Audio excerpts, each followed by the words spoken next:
임종훈 아나운서고요. 궁금하지? 지금부터 내가 자세하게 알려줄게.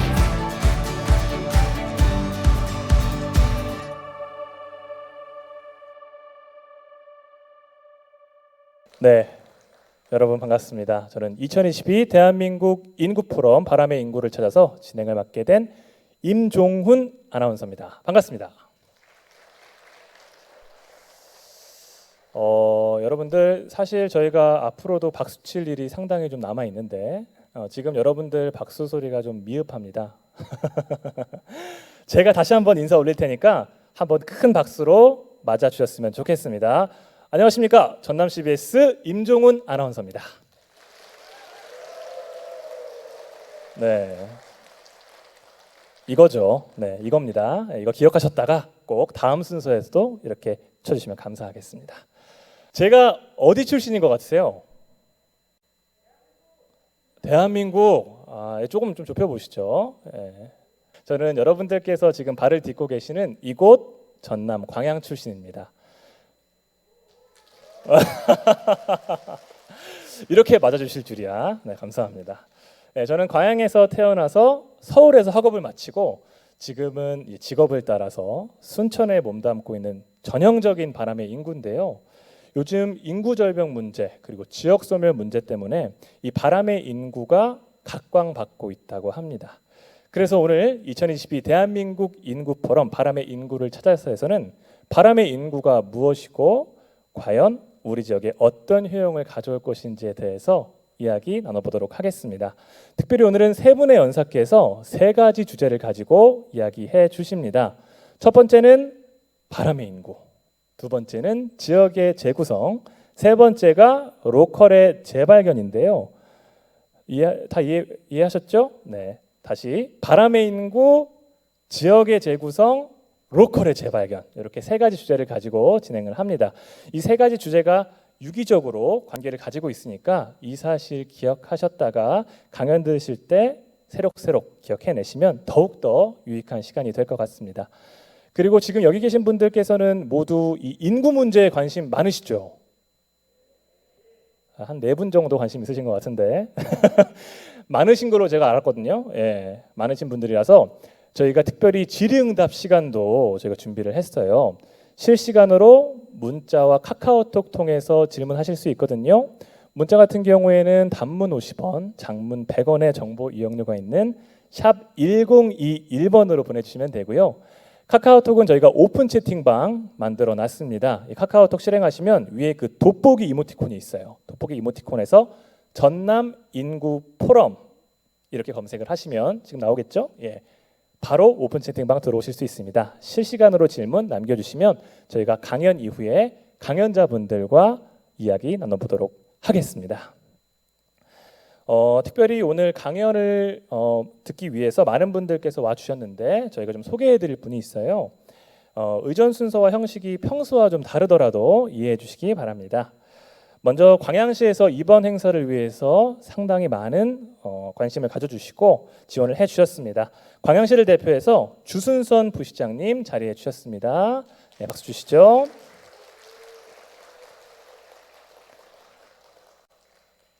그리고 전남도 의회 김태균 부의장님, 한춘옥 도의원님, 그리고 정영균 도의원님, 김진남 도의원님 자리해 주셨습니다. 어디 계신가요? 네. 박수 한번 주시죠. 네, 마지막으로 순천시의회 정홍준 의원님, 그리고 이영란 의원님, 김미연 의원님, 장경원 의원님, 최현아 의원님 오셨습니다. 잠깐 일어나 주실까요? 네, 오늘 자리해 주셔서 모두 감사합니다. 네, 이제 첫 번째 연사를 모셔보도록 하겠습니다. 요즘 우리나라에서는 인구 소멸, 또 지역 소멸, 인구 절벽, 고령화 문제 상당히 심각한데 우리나라보다 앞서서 이 문제를 겪은 나라가 있습니다. 어디죠? 다 아시네요. 역시 엘리트들입니다. 인구 엘리트. 바로 일본입니다. 이 일본의 사례를 지금 책으로 국내에 전달해주고 계신 분이에요. 정책적으로나 제도적으로나 상당히 많은 시사점들을 던져주고 계신 분인데요. 서강대학교 조희정 박사님 모시고 이야기 들어보도록 하겠습니다. 바람의 인구는 무엇인지, 왜 우리가 지금 바람의 인구에 주목해야 되는지 이야기해 주시겠습니다. 큰 박수로 맞아 주시죠.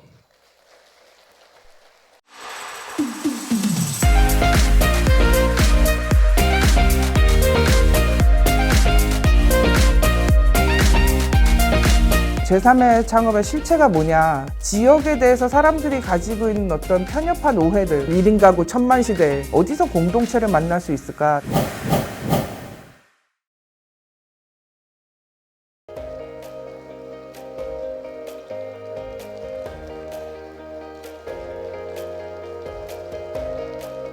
네, 안녕하세요. 저는 서강대학교 사회과학연구소 전임연구원 조희정입니다. 반갑습니다.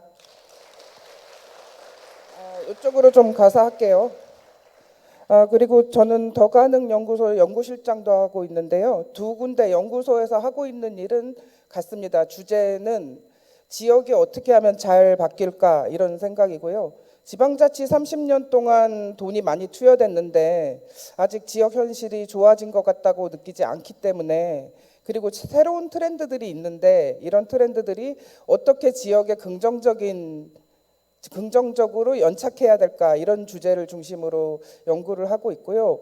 주로 일본이 좀 이런 부분에서 먼저 움직였기 때문에 그 사례를 보고 우리가 반면교사 삼아가지고 좀 다르게 우리 나름대로 해석하면서 갈 수 있지 않을까 하는 생각으로 좀 많은 책들을 번역했습니다. 그래서 관계인구에 관한 책도 번역했고 고향사랑 기부금에 관한 책도 번역했고 그랬습니다. 그리고 앞으로도 뭐 연구는 계속할 예정인데 한 30분 정도 얘기를 하려고 그래요. 근데 앉아서 들으시려면 좀 지루하실 수 있으실 것 같은데 최대한 뭔가 좀 덜 지루하게 얘기하려고 노력해 보겠습니다. 그래서 처음 얘기할 거는 저희가 낸 책들인데요. 아까 말씀드린 것처럼 청년과 지역 인구들이 어떻게 지역에서 어떻게 생활하고 있는가, 주로 창업 쪽 문제, 이런 부분들을 주로 하고 있습니다. 두 가지 부분으로 얘기를 하겠습니다. 앞에 부분에서는 조금 이렇게 간단하게 인구라는 부분이 얘기된 거의 배경은 지금 지역 소멸 얘기들이 굉장히 많이 나오고 있습니다. 그래서 인구 소멸 문제가 나오고 있고 지방 소멸 대응 기금이라는 게 지역에 많이 뿌려졌고, 그래서 지자체들마다 굉장히 많은 새로운 궁리를 하고 있죠. 그래서 이 돈을 중앙에서 받았는데 이거를 문화로 해서 인구를 끌어들일지, 어떤 인구를 끌어들일지 그 연장선상에서 관계인구 얘기를 하고 있기 때문에 지역 소멸 문제를 간단히 말씀드리고, 그다음에 관계인구 부분은 이 관계인구라는 말이 일본에서 건너온 말이기 때문에 이 관계란 말을 우리나라 말로 받아들이기가 굉장히 좀 힘든 부분이 있는데, 저는 느슨하게 응원인구라든지 우호인구 이 정도로 해석을 하고 있거든요.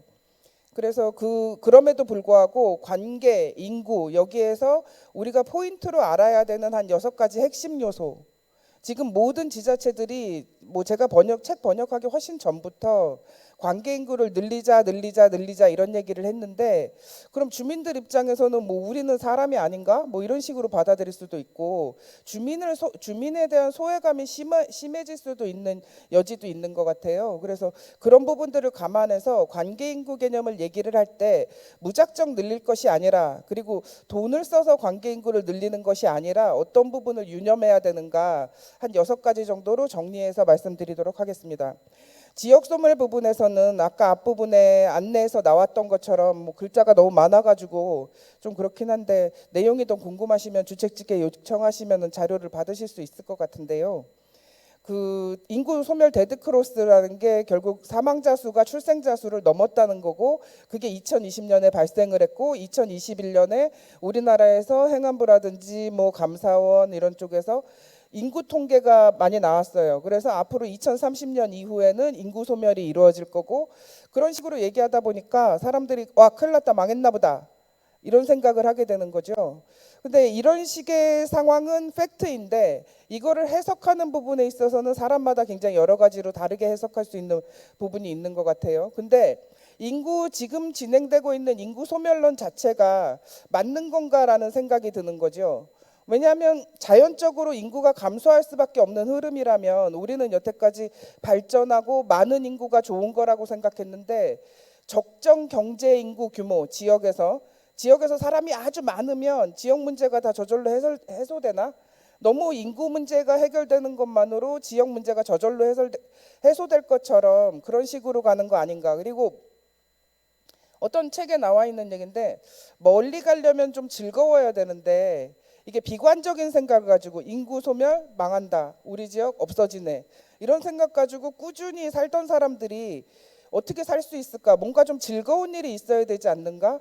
위기감만 가지고는 멀리 갈 수 없다. 뭐 이런 식의 얘기들이 있지요.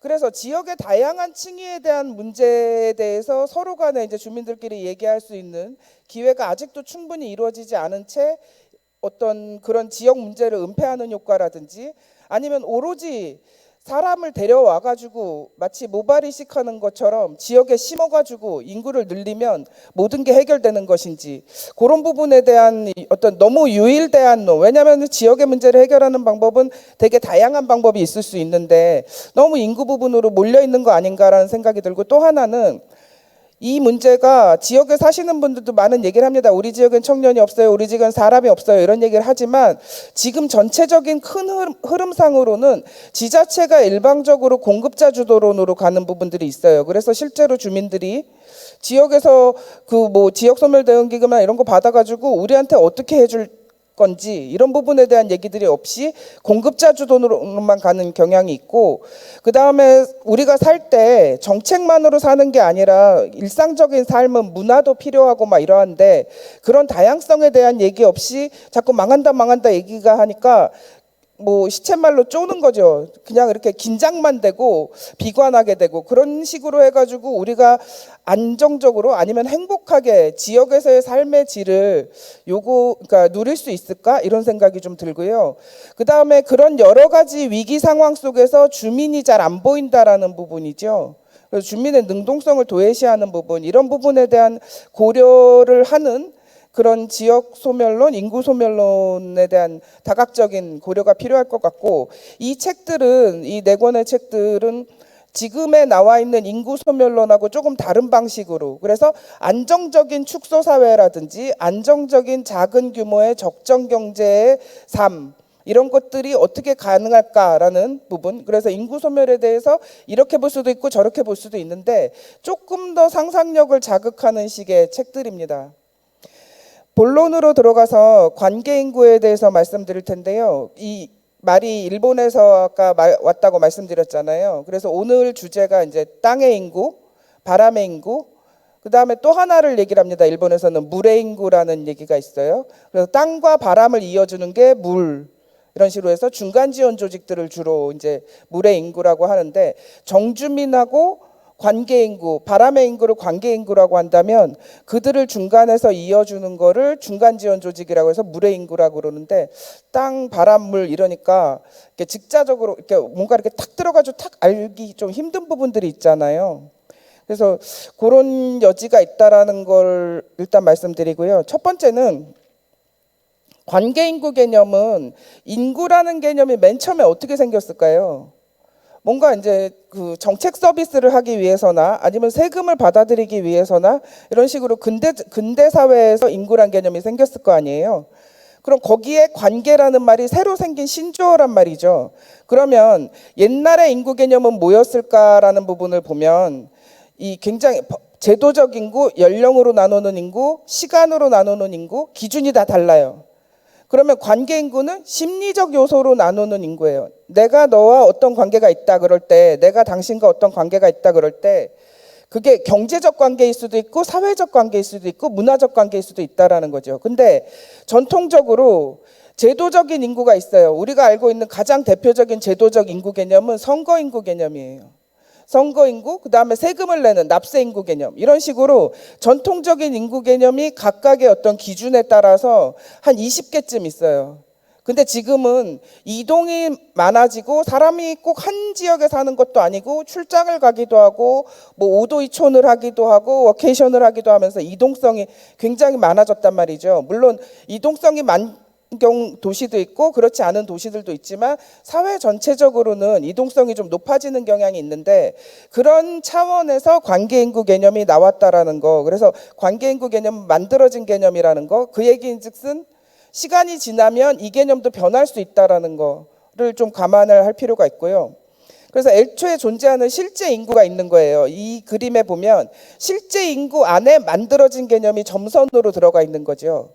그러니까 다 포함되지 않는 누군가의 비어있는 인구가 있는 거예요. 가령 이제 외국인 인구라든지 아니면 아주 어린 뭐 계층이라든지 뭐 이런 식으로 법적 인구 개념으로 잡을 수 없는 인구 개념이 있다라는 거, 그런 부분들을 유념해서 봐야 될 필요가 있고요. 두 번째는 아까 말씀드린 것처럼 지금 연령과 장소 기준이 급변하는 시대라는 그런 부분들을 좀 유념할 필요가 있는데, 연령 부분에서 지금 고령 인구가 65세 이상으로 돼 있잖아요. 근데 인생 100세 시대라고 그러니까 인구학자들 사이에서는 65세 이상으로 해서 고령으로 샥 밀어버리면, 그런데 나는 일을 할 수도 있고 뭐 이렇게 생각하는 사람들도 많은데, 그러면 고령 인구를 75세로 해서 사회 활력을 좀 다시 재구성해보자, 이런 식의 얘기들도 있거든요. 그리고 또 하나, 인구 연령 기준으로 했을 때 지금 2020년 청년기본법에 의하면 19세에서 34세까지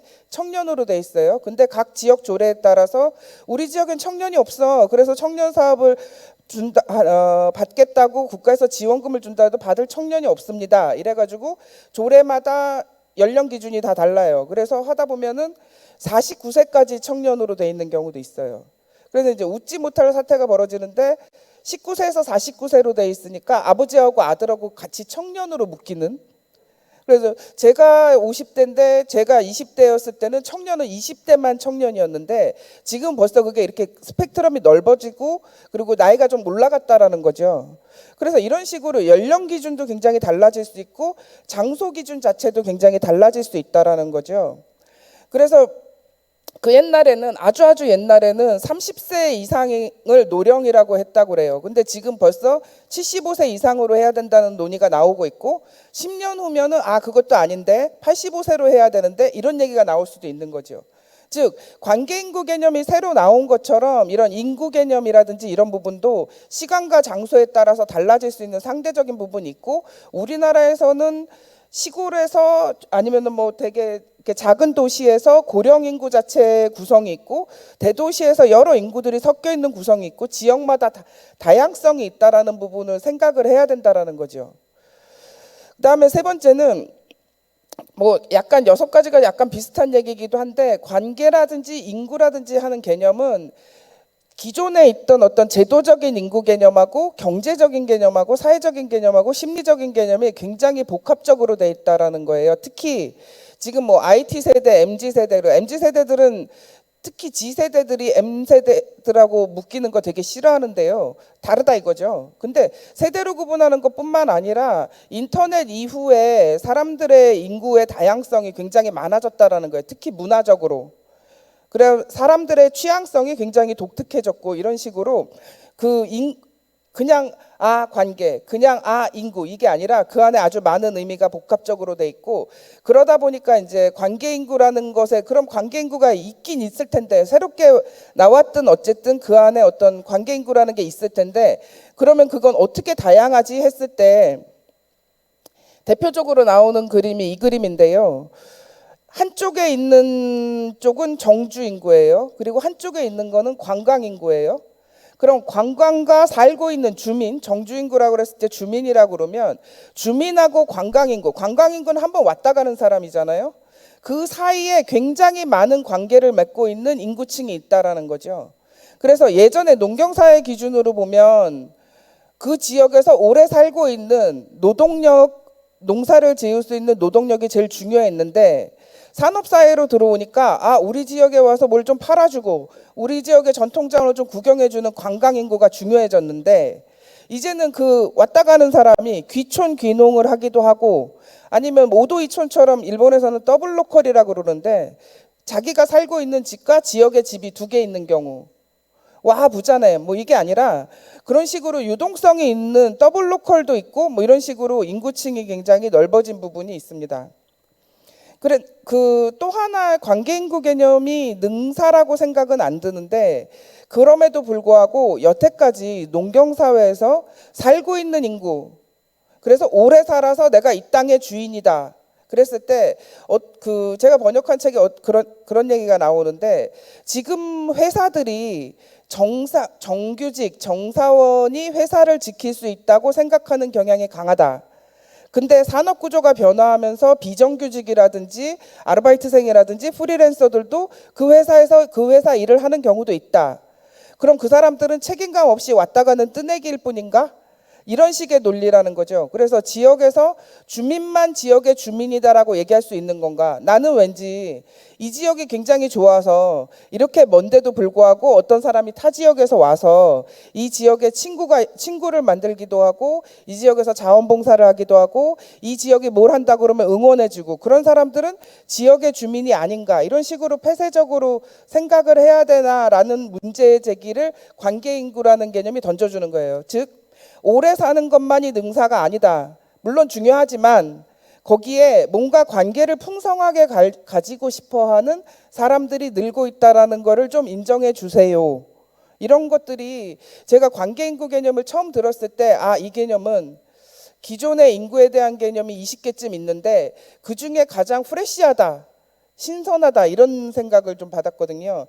이 많이 인용되는 그림인데요. 그냥 정주에 있고 시간축과 관계축이 풍성해지는 제일 위쪽으로 갔을 때는 이제 더 마음에 들면은 두 거점에서 사는 것뿐만 아니라 아예 이사를 가죠. 이주를 하죠. 그래서 많은 지자체에서 원하는 우리 지역에 좀 이주해 주세요. 이런 식으로 되어 있는데 그렇게 하기까지 오래 걸린다라는 거죠. 그래서 한번 왔다 갔다가 자원봉사를 하기도 하고 거기에서 무슨 이벤트가 있다고 그러면 좀 응원을 해주기도 하고 뭐 이런 식으로 이 부분이 제일 중요한 건데요. 근시안적이지 않은 관점에서 지역에 필요한 본질에 집중할 필요가 있다라는 건데 이 지금 포럼의 주제가 부제가 땅의 인구와 바람의 인구잖아요. 근데 많은 지자체들이 그런 얘기를 합니다. 지역의 인구를 관계 인구를 늘리고 싶어요.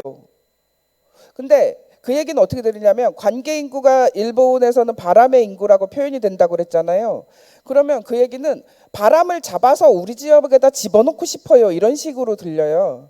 그러니까 불가능하다라는 거죠. 그래서 굉장히 공허한 거고 물론 지역에 이러저러하게 인구가 많은 건 좋은데 그 인구가 꼭 이사 와서만 살아야 되느냐 이런 부분들 오히려 바람이 더 잘 통하게 이러저러한 편의성이라든지 공간이라든지 아니면 관계인구에서 제일 중요하게 얘기하는 게 관계 안내소 개념인데 이런 식의 노력이 먼저 좀 있는 다음에 관계인구가 많아졌으면 좋겠다 해야 되는데 무조건 이렇게 사람을 오라 우리 지역 괜찮다 하면 그러니까 대한민국의 3,700개 지자체들이 모두 다 좋은 지역이라고 얘기를 합니다. 근데 어떤 사람들이 유독 가는 지역들이 있어요.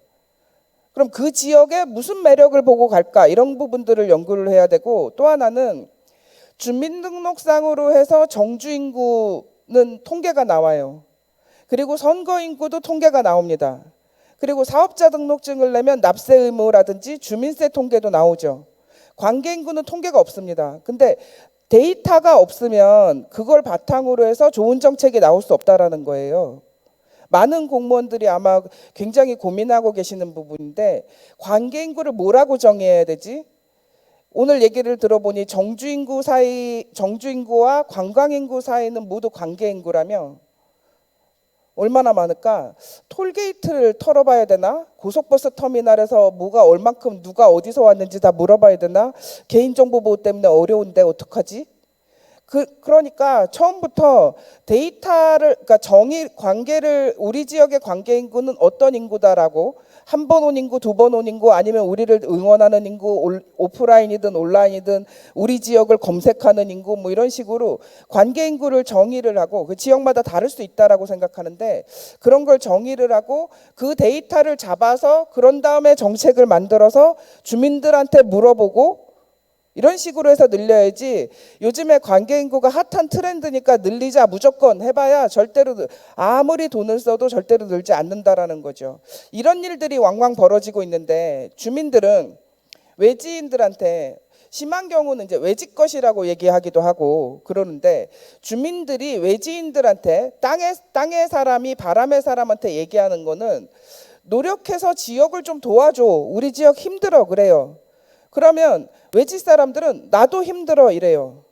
그러면 얘기가 계속 돌아가는 거잖아요. 진도를 안 나가고. 그러니까 외지 사람들은 어떤 얘기를 하냐면 가서 살 수는 없는데 내가 지역에서 많은 경험을 하면 그 지역에 살 수도 있게 될 것 같아요.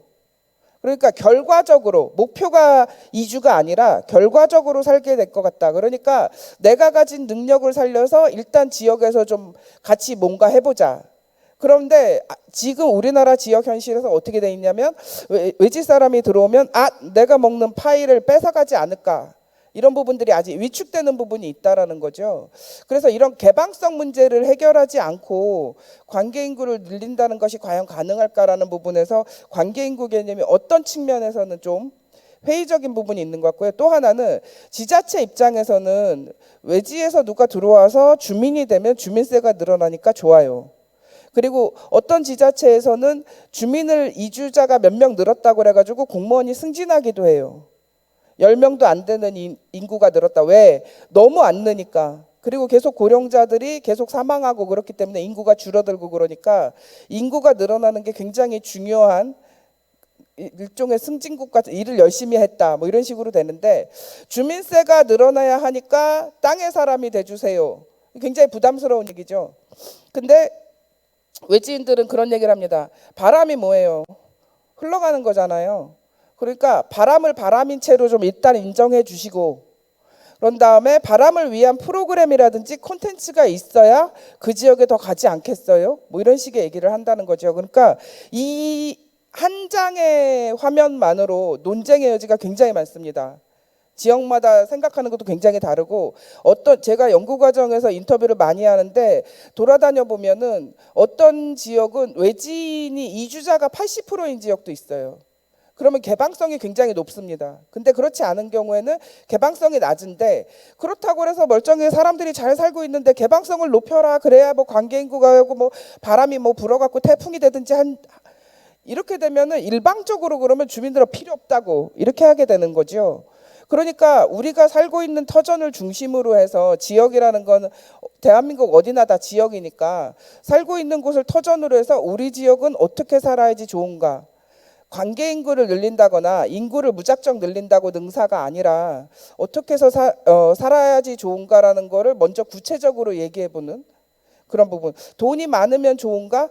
그 부분이 아닐 수도 있어요. 어떤 지역은 문화가 좀 풍성했으면 좋겠다라고 얘기하는 지역도 있고 그 돈도 어떻게 벌면 좋겠다라고 주민마다 가지고 있는 생각이 다 다른데 그런 부분에 대한 듣는 거 없이 정책적으로 인구가 소멸하니까 관계 인구를 늘립시다 하면 사람들은 뭐라고 할까요? 왜? 이러죠. 그러니까 그 왜에 대해서 정책적인 대답이 좀 필요한 이런 상황인 것 같고요.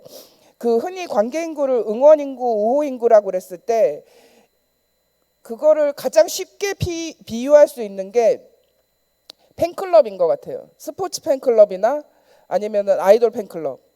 그럼 그 스포츠 구단을 왜 좋아합니까? 아니면 아이돌을 왜 좋아해요? 그러면 모두들 어떻게 얘기하세요?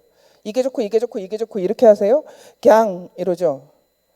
지역에 대한 것도 매력이 우선인 다음에 뭐 인구가 늘리든지 뭐 거기 와서 사는 사람이 늘든지 하지 갑자기 이주자가 많아지는 상황도 꽤 공포스러운 상황이에요.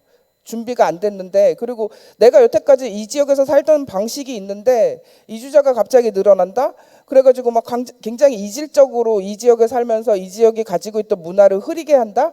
그러면 살고 있던 사람으로서 굉장히 상실감과 소외감을 느낄 그런 게 있기 때문에 일단은 지역에서 어떻게 살고 싶은가 그리고 그 지역의 매력이 무엇인가 또 하나는 살고 있는 주민은 절대 모르는 게 매력이에요. 맨날 보던 거니까. 경주에서 맨날 그 능을 보고 사는 주민이 저 능이 뭐 이렇게 매력적이라고 뭐 이렇게 느낄 수 있잖아요. 근데 우리 지역에 아무것도 없어요 그러는데 최근에 창업하려고 지역에 간 청년들이 그런 얘기를 해요. 특히 유턴한 청년들이 그런 얘기를 하는데 내가 살면서 자라면서 봤을 때는 굉장히 지겨웠는데 우리 지역이 돌아와서 내가 여기서 장사를 하고 사람들하고 살다 보니까 와 우리 지역에 저런 게 있었어 하면서 우리 지역에 있는 자원들이 새롭게 보이더라.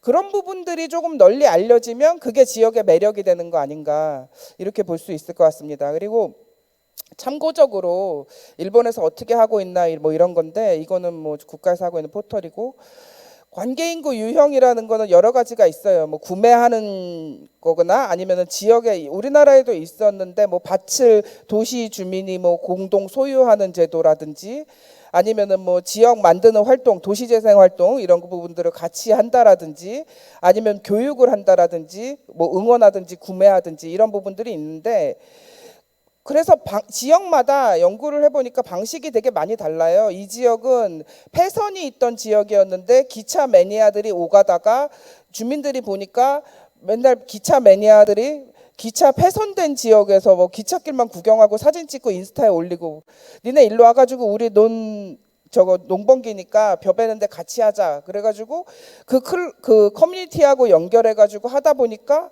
사람들이 벼 베는 것뿐만 아니라 사람들이 일하면서 또 농담도 하고 노래도 같이 부르고 막 이러다 보니까 그 지역이 좋아져서 관계 인구가 늘었다. 뭐 이런 식의 스토리들, 수능적으로 가는 식의 것들.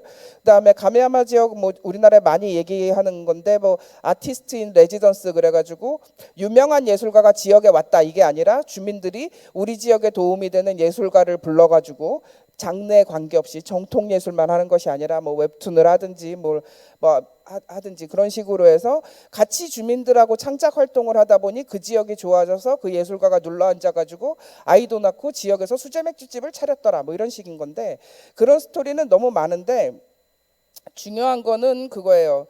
관계 안내소라는 것이 있는데 관광 안내소가 아닌 관광 안내소는 특산물을 팔잖아요. 근데 관계 안내소는 일종의 홍반장 같은 사람이 우리 지역에 누군가 온다면 그리고 우리 지역을 새롭게 느끼고 싶다면 그냥 관광 코스뿐만 아니라 아니면 어떤 직업 우리 지역에 이런 새로운 직업이 있는데 그거 하는 사람 좀 만나봐봐. 그리고 우리 지역에 되게 웃긴 사람이 있는데 그 사람 좋아.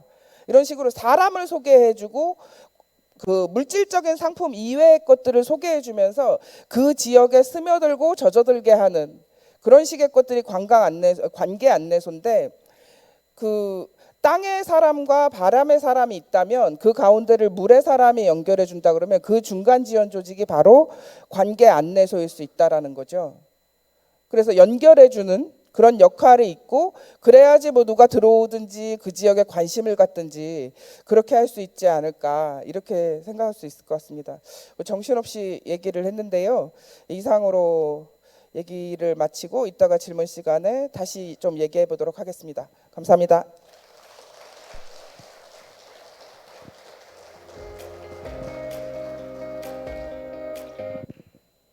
네, 아주 유익한 강연 해주셨습니다. 저는 개인적으로 인구는 숫자가 아니라 사람이구나 하는 생각을 했고 저희가 문제 해결을 위해서 인구를 바라보는 것이 아니라 어떻게 하면 저 사람이랑 친해질 수 있을까 이거에 대해서 우리 지역이 고민을 해야 하는구나 라는 부분을 알 수 있던 시간이었습니다.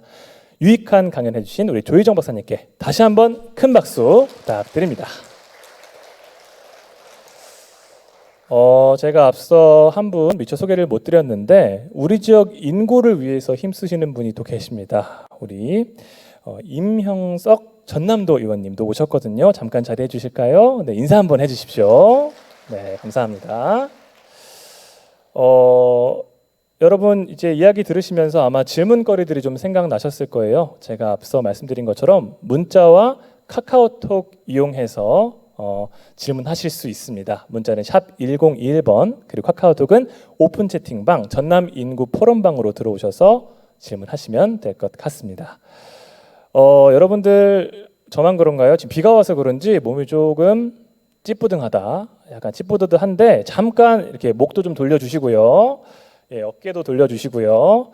옆에 친한 분이 계시다 하시는 분들은 서로 어깨도 좀 주물러 주시고 한 10초 정도 시간 주시겠습니다. 몸을 살짝 풀어 주십시오. 저도 풀겠습니다.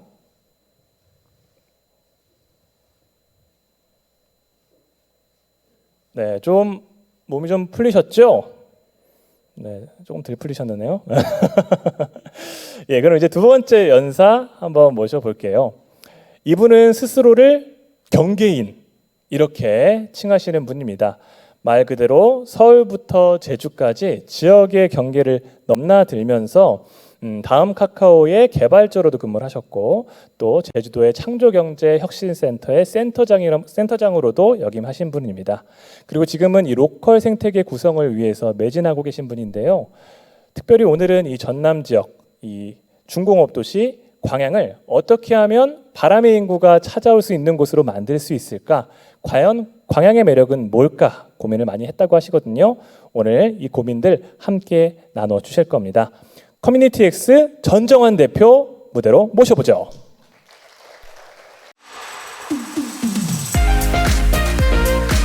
대부분의 도시들은 청년들이 그렇게 살고 싶어 하고 그런 매력을 느끼는 도시는 아니에요. 외부인의 시각으로도 한번 보고 여기에 있는 자원들 이런 거 연결할 수 있는 것들, 그런 기술을 가진 스타트업과 도민들이 같이 협업해서 이런 것들을 만들어내고. 안녕하십니까. 제주에서 온 전정환입니다. 반갑습니다. 네. 제가 제주에서 7년간 제주 창조경제혁신센터 센터장을 한 이후에 5월에 이제 그만두고 전국을 돌아다니고 있어요. 그래서 뭐 속초도 가고 공주, 전주, 목포, 지난 주말에는 남원에 있다가요. 지금 여기에 왔습니다. 근데 광양은 처음 와봤어요. 처음 와보다 보니까 제가 동광양으로 가서 1박을 하게 됐고요. 거기에서 아침에 택시를 타고 오면서 택시 기사분께 여러 가지 질문을 드렸어요. 여기 아파트가 많은데 여기가 지금 어떤가요? 말씀을 드렸더니 여기 아파트에 프루지오 아파트인가요? 여기에 이제 입주하신 분들이 여수로 출퇴근하시는 분들이 있다라는 거예요. 이순신 대교가 생기면서 이제 이동이 굉장히 가까워졌다고 합니다. 뭐 이런 거라든지 아니면 뭐 여성들이 살기에 좋은 도시인가요? 이런 걸 물어봤더니 동광양 쪽은 좀 공해가 많아서 아무래도 공기가 안 좋아서 조금 싫어하시는 것 같다. 이런 얘기를 좀 하셨습니다. 이러면서 좀 이제 광양을 알아가는 계기가 되고 있는데요. 제가 제주에서 했던 경험과 중공업 도시는 전혀 다르지만 제 나름대로 지금 발견한 것들 말씀드리도록 하겠습니다. 일단 우리나라가 굉장히 시대와 지역이 변화하는 시기라고 저는 생각을 해요. 그런 관점에서 제주에서도 전략을 짜서 7년간 실행을 했는데요. 일단 우리나라는 다들 알고 계신 내용이겠지만 2022년 대한민국 굉장히 선진국이죠. 특히 코로나 시대가 돼서 굉장히 우리가 위기라고 생각을 했지만 전 세계에서는 이 시기에 우연인지 한국을 굉장히 더 좋아해주고 우리나라가 이제 선진국이 됐다는 걸 느낄 수 있는 시기가 되었는데요. 지난 몇십 년간 사실 제조업이나 중공업에서는 세계적인 기업들이 많이 나왔습니다.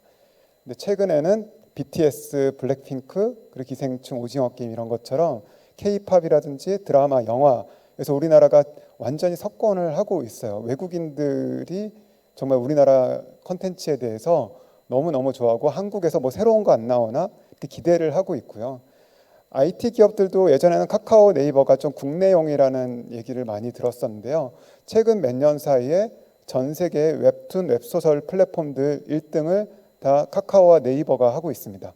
이 얘기는 우리나라에서 웹툰 작가가 만들면 그게 바로 넷플릭스까지 만들어질 수 있는, 드라마까지 만들어질 수 있는 이 생태계의 플랫폼을 우리나라가 다 가지고 있다라고 볼 수 있어요. 근데 이렇게 되기까지 많은 분들의 노력이 있었죠. 사실 1960년에만 해도 우리나라가 1인당 GDP가 북한보다 못했다고 합니다. 1970년이 돼서야 같아졌고요. 1980년이 돼서는 완전히 우리가 압도적으로 이겼죠. 그 이후에 이렇게 J커브를 그리면서 성장을 했는데요. 그게 한 가지 방법으로 쭉 성장했다기보다는 우리가 단계적으로 성장을 한 것 같아요. 근데 이런 성장 단계에 따라 그냥 성장한 게 아니라 도시도 변화하고 가족이라는 것, 이런 거 라이프스타일도 같이 변화하게 되는데요. 1960년에는 저 때는 남성들의 일자리 이렇게 많지 않았다고 합니다. 여성들이 경공업 중심으로 방직회사, 삼성도 그랬고 방직회사로 시작한 데가 많이 있죠. 모직회사 이런 쪽이요. 그때는 여성들이 대구나 아니면 서울의 구로공단에 가서 그 일을 해서 부모님에게 시골에 계신 지방에 계신 부모님에게 돈을 보내주면 그걸로 전기를 놓아드리고 이런 식으로 해가지고 이제 성장을 했다고 하고요. 1970년대에 들어서 중공업을 굉장히 육성을 하게 되죠. 그러면서 남성들의 일자리가 많아지고 남성들의 도시가 많이 성장을 하게 된 것 같습니다. 그리고 그렇게 하다 보니까 남성들이 자리 잡은 도시에 안정적인 수입이 나는 곳에 여성들이 오게 되고 결혼을 하고 아이를 낳고 그리고 아이를 대학을 보내고 서울로 보내고 이런 식의 어떤 선순환이 일어나면서 도시가 성장하게 되는데요.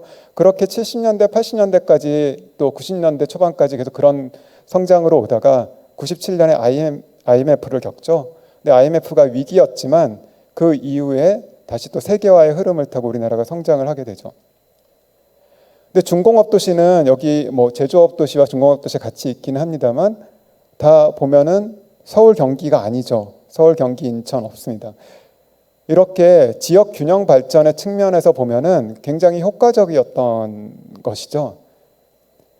그런데 세계화가 이제 되면서 IMF를 겪고 다시 우리가 세계적인 기업들로 성장하는 위기를 기회로 살렸던 상황에서는 전 세계가 서로 분업을 하게 됩니다. 냉전이 끝나고 이제 일본에서 예를 들면 소재를 사서 우리나라가 반도체를 만들고 중국으로 넘기면 중국이 PC를 만들어서 미국에다 팔고 이런 식으로 해서 우리가 중개에서 막대한 이익을 볼 수 있는 구조가 나오는데요.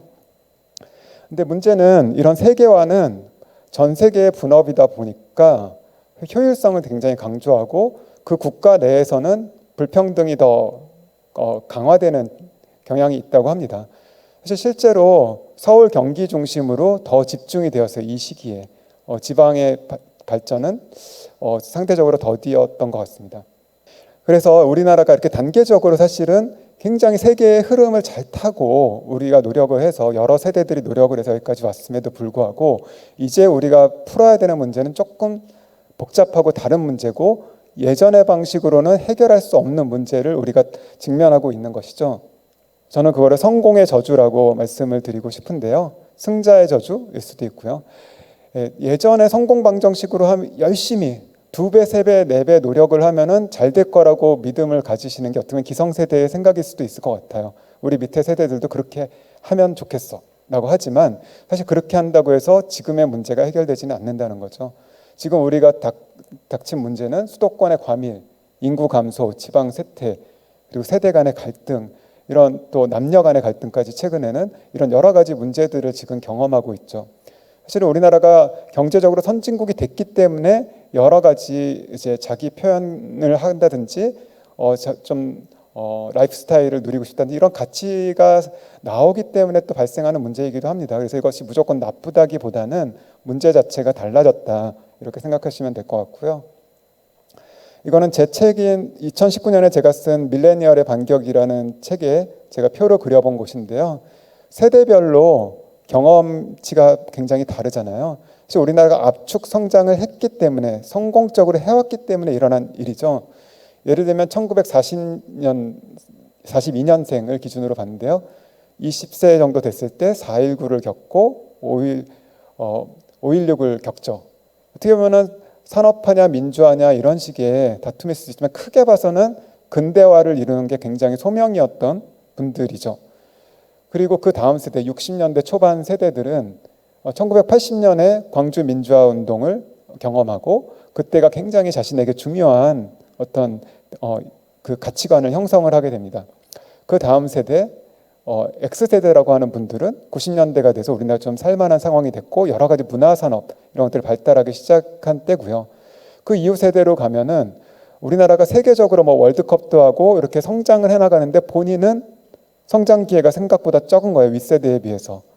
그런 거에 대한 좀 갭을 느끼는 세대라고 생각이 듭니다. 근데 이런 세대들이 지금 한꺼번에 모여서 같이 살고 있잖아요. 근데 이런 나라는 저는 없는 것 같아요. 유럽만 해도 산업화를 200년에 걸쳐서 했잖아요. 산업혁명부터. 근데 200세로가 되신 분들이 살고 계시진 않잖아요.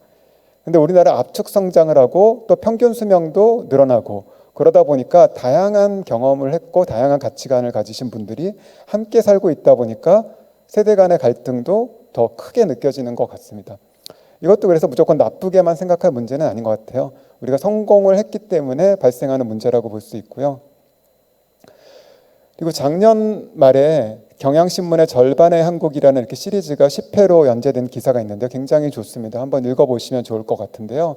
지금 서울, 경기, 인천의 인구가 전국 인구의 절반을 넘었어요. 2,600만 정도 되고 계속 그쪽은 늘어나고 있고 지방은 줄어들고 있습니다. 이러다 보니까 이제 사람도 계속 수도권으로 가고 뭐 전기도 지방에서 생산해도 다 수도권으로 줘야 되고 뭐 이런 문제들, 지방에는 빈집이 늘어나고 이런 것들이 굉장히 편차가 커져가고 있다는 거죠. 근데 여기에서 강릉 소녀들, 강릉에서 똑같은 고등학교를 나온 소녀들을 추적한 내용이 상당히 흥미로운데요. 강릉 소녀들이 서울에 주로 가 있고 다른 지역에도 가 있는데 강릉으로 리턴을 하는 친구들은 거의 없다라는 거예요. 근데 그런 이유를 보면은 강릉에 본인들이 원하는 문화적인 부분이나 좀 다양성, 본인들의 일자리 이런 것들이 없기 때문에 그렇다고 얘기를 합니다. 다른 지역도 비슷하죠. 양승훈 교수님이 쓴 중공업 가족의 유토피아라는 책을 보면 거제에 대한 얘기가 주로 나오는데요. 거기에도 소녀들이 돌아오지 않는다. 예, 그래서 아버지를 배신했다. 약간 이런 표현까지 쓰기도 하고요. 그건 댐버걸즈라는 드라마 영화로도 만들어지기도 했습니다. 지금 청년들이 원하는 도시는 그러니까 선진국 청년이죠. 지금은 선진국의 청년입니다. 선진국이 된 우리나라의 청년들은 창조적인 도시를 원하는 것 같아요. 지적 자본, 그리고 인적 자본, 사회적 자본, 창조적 자본, 문화 자본 이런 여러 가지가 있는 곳에서 본인도 다양한 사람들을 만나서 배우고 성장하고 나누고 이렇게 하길 바라는 거죠. 평생 직장을 다니는 것보다는 이런 것들을 통해서 성장하는 거에 관심이 많고요. 그리고 사실상 평생 직장이 이제 거의 만들어지기 힘든 상황이 된 게 인공지능이나 로봇 이런 것들이 발달하면서 직업 자체가 점점 금방 사라질 수 있는 그런 상황이기 때문에 청년들 입장에서는 계속 이렇게 스스로 새로운 것들을 배우고 성장하는 것이 어떻게 보면 생존 스킬이라고 볼 수도 있을 것 같아요. 저는 한국의 도시 유형을 이제 서울 수도권 빼고는 한 3가지로 분류를 할 수 있지 않을까 생각을 해봤는데요. 첫째는 중화공업 제조업 도시이고요. 둘째는 라이프스타일 도시, 셋째는 광역시입니다. 세 도시가 다 처한 상황이 다르고 문제가 다르고 해법도 다르다고 저는 생각을 하고요. 라이프스타일 도시는 지금 제주, 강원 같은 데라고 볼 수 있는데요. 전통적으로는 그냥 산업이 없는 곳, 제가 제주창조경제센터를 처음 맡았을 때만 해도 제주 출신이신 그 중앙부처의 국장님께서도 제주는 어려워라고 말씀하셨었어요. 거기는 아무것도 없어. 그런데 지금 그런 도시들에 서울에서 뭔가 경험을 쌓고 창조적인 일을 하는 사람들이 이런 도시의 새로운 라이프 스타일을 살고 싶고 뭔가를 창조적인 일을 하고 싶어서 모여들기 시작하면서 제주가 굉장히 성장하고 있고 강원도도 지금 점점 그렇게 성장을 하고 있습니다. 그리고 광역시는 뭐 대구라든지 대전, 광주 이런 도시들이 예전에는 인근 지역에서 거기에 모여들어서 학교도 다니고 거기에서 창업도 하고 이렇게 많이 했던 것 같아요. 근데 요즘에는 학교만 다니고 바로 서울로 가더라고요. 그래서 이제 광역시가 지역에서 거점 도시 역할을 많이 이제 놓치고 있는 부분이 있는 것 같고요. 그 중공업 도시는 굉장히 또 다른 이런 문제를 가지고 있다고 볼 수 있는데요. 이런 두 도시와 인구 문제 해결 방법은 무엇일까요? 오늘은 좀 중공업 도시에 대해서 좀 고민을 해봤습니다. 광양제철소의 퇴사자가 연간 꽤 많은 걸로 알고 있어요. 제가 정확한 수치는 모르겠지만 꽤 많은 이유가 첫째는 열심히 일하셨던 분이 은퇴하시는 분들이 많은 것 같아요. 그러면 이제 청년들이 계속 이제 입사를 해야 되는데 입사를 잘 해도 오래 다니지 않고 퇴사를 하는 경우, 뭐 서울도 그런 경우가 많습니다만 또 지역에 여기 정착하지 못해서 지역의 문화적으로 본인이 만족하지 못해 여러 가지 이유로 퇴사를 하는 것 같아요.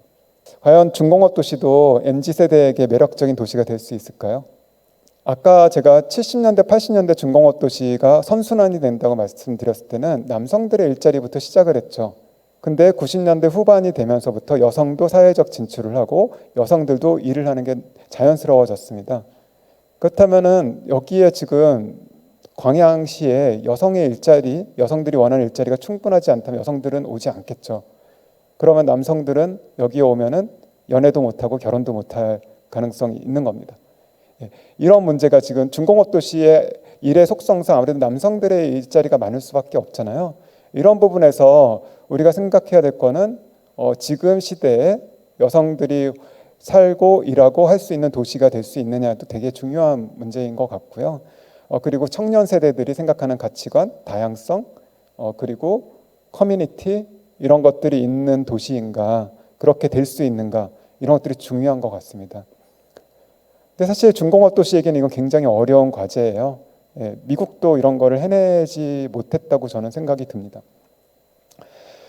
하지만 어렵지만 우리가 장기적으로 계획을 하면은 불가능하지 않을 거라고 저는 생각이 드는데요. 실제로 미국의 도시들도 뭐 중공업은 우리나라가 그 중공업 도시의 헤게모니를 가져오면서 중공업이 쇠퇴한 도시들이 많지만 그래도 그 도시들이 변화해 가는 과정을 보면 10년도 아니고 20년에 걸쳐서 장기간에 걸쳐서 변화를 했어요.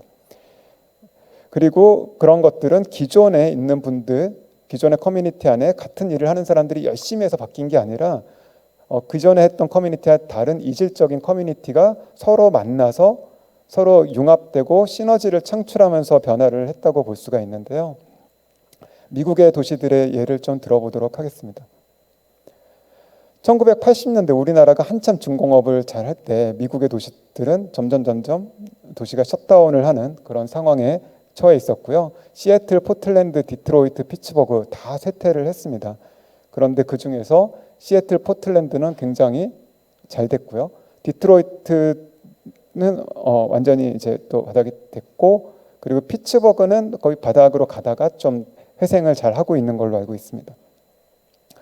시애틀은 1971년에 시애틀은 절망의 도시다. 식료품과 집세를 위해 중고 물품을 파는 거대한 전당포가 되었다라는 얘기가 나올 정도로 위기였는데요. 아마 저 때는 우리나라 이전에 일본이 중공업을 잘 하면서 위기가 온 것도 있지 않을까 생각이 듭니다. 근데 1979년에 시애틀이 고향인 창업가가 리턴을 합니다. 그들은 빌 게이츠하고 폴 앨런이었는데요. 마이크로소프트를 창업을 처음에는 시애틀에서 한 게 아니에요.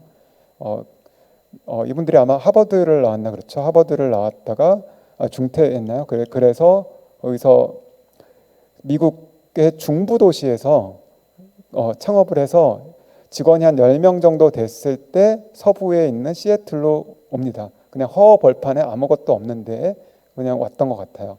근데 여기에서 이제 지역에 대한 애정을 가지고 꾸준히 일을 했고 그러다가 보니까 어느 순간에 몇 년 지나니까 아주 질 좋은 커피를 마실 수 있게 되었죠.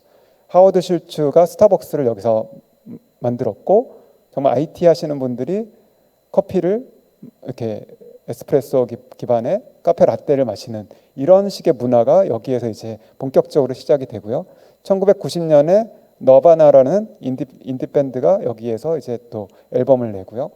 94년에는 제프 베조스가 뉴욕에서 있다가 창업을 하기로 이제 결심하고 어느 도시에서 창업할까 하다가 시애틀에서 해야겠다고 생각해서 여기다가 창업을 하는 게 아마존입니다.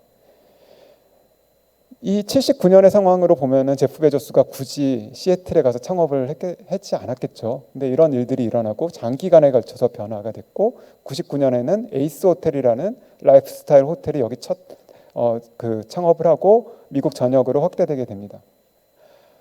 포틀랜드는 1960년에 살기 안 좋은 공업 도시였습니다. 공업화로 인해서 대기 오염, 그리고 강의 오염, 교통량이 많고 건물 노후와 도심 공동화가 됐었는데요. 포틀랜드는 좀 60년대 한 후반부터 히피들이 모여들고 문화가 융합이 되면서 나이키가 여기서 창업을 합니다. 그리고 오레곤주 안에 포틀랜드가 있는 시가 있는데요. 오레곤 주지사와 포틀랜드 시장은 당이 달랐습니다. 한 분은 공화당, 한 분은 민주당인데요. 협력을 해서 고속도로가 이제 놓기로 한 길을 이렇게 바꾸고 도심의 대중교통을 확충해서 포틀랜드 내부에서는 대중교통으로만 다 다니고 걸어 다닐 수 있는 도시로 만듭니다. 그래서 지금의 포틀랜드가 된 거죠. 예전에는 다 차를 가지고 다니고 걷는 사람이 없는 그런 도시였다고 합니다. 그래서 여기에 킴포크 스타일이라고 하는 새로운 라이프 스타일 그리고 이런 수제 맥주 독립 브랜드 이런 것들이 굉장히 흥하게 되는 도시가 되었죠. 이렇게 변화하는 과정도 20년 이상이 걸렸는데 여기서 중요한 것은 관관의 협력, 민관 협력 이런 것들이 활발하게 일어났다는 것이고요. 스웨덴 말메 사례는 많이 아실 거예요. 많이 아실 텐데요. 2002년에 말매의 눈물이라는 게 있죠. 스웨덴의 말메라는 그 조선업의 대표적인 도시가 우리나라 같은 데가 이제 조선업을 잘하면서 쇠퇴하면서 거기 있는 대형 크레인을 현대중공업이 1달러에 사죠. 1달러에 사서 이제 옮기게 되고요. 그래서 말매가 급격히 쇠퇴를 했는데 현재는 말매는 굉장히 좋은 창업 도시가 되어 있습니다. 굉장히 활성화를 시킨 계기가 된 게 외래순다리라고 하는 건데요. 바로 옆에 덴마크 코펜하겐과 스웨덴의 말매를 다리를 놓고 서로 다른 국가임에도 불구하고 서로 간에 출퇴근이 가능하도록 아마 그 정책도 그렇게 협업을 했습니다. 그랬더니 코펜하겐에 굉장히 주거 임대료가 높은데 이분들이 말매에 사는 사람도 생기고 거꾸로 반대로 가는 사람도 생기고 하면서 교류가 활성화되면서 두 도시 전부 다 성장하게 된 케이스입니다. 광양시는 MZ세대에게 매력적인 도시가 될 수 있을까요? 아까 말씀드렸듯이 중공업 도시가 매력적인 도시가 되는 건 굉장히 어려운 거고 해외에서도 그렇게 해낸 곳이 있는지 제가 모르겠습니다. 왜냐하면 말매 같은 경우는 조선업을 문을 닫았잖아요. 근데 여기에 지금 우리가 제철소로 문을 닫으면 안 되잖아요. 그럼 이런 문제를 어떻게 해결할지는 우리가 지금 진짜 해답을 찾아야 되는 상황이라고 보이고요. 근데 저는 연결을 통해서 하면은 방법이 있지 않을까라는 생각을 좀 해봤습니다. 서울역에서 순천역까지 KTX로 2시간 30분 소요인데요. 고속화가 되면 좀 더 빨라지지 않을까 싶기는 합니다. 그리고 순천역에서 광양제철소까지 차로 한 40분 이내로 소요가 되더라고요. 근데 서울 같으면 일산에서 서울로 출퇴근하는 사람 40분 정도는 그냥 가볍게 왔다 갔다 하시죠. 예. 근데 지금도 뭐 이러신 분이 소수지만 있을 수도 있다라는 생각이 듭니다. 이 정도 거리라고 생각이 들고요. 그리고 사실 여기 광양읍이랑 순천의 동부는 오히려 단일한 생활권으로 보입니다. 여기는 차로 20분 그리고 버스도 굉장히 많이 5분 간격으로 다니는 걸로 알고 있고요. 이렇게 이미 연결성이 있는데 이미 사람들은 이렇게 서로 연결하면서 다니고 있을 것 같아요. 근데 그 데이터가 있는지를 모르겠습니다. 택시기사분들에게 물어보면 정확하게 얘기를 해주시는 것 같은데요. 어떻게 보면 이런 것들을 우리가 잘 알고 정책을 만들고 연결성을 중심으로 해서 변화를 만들면 가능하지 않을까 생각을 저는 하고 있습니다.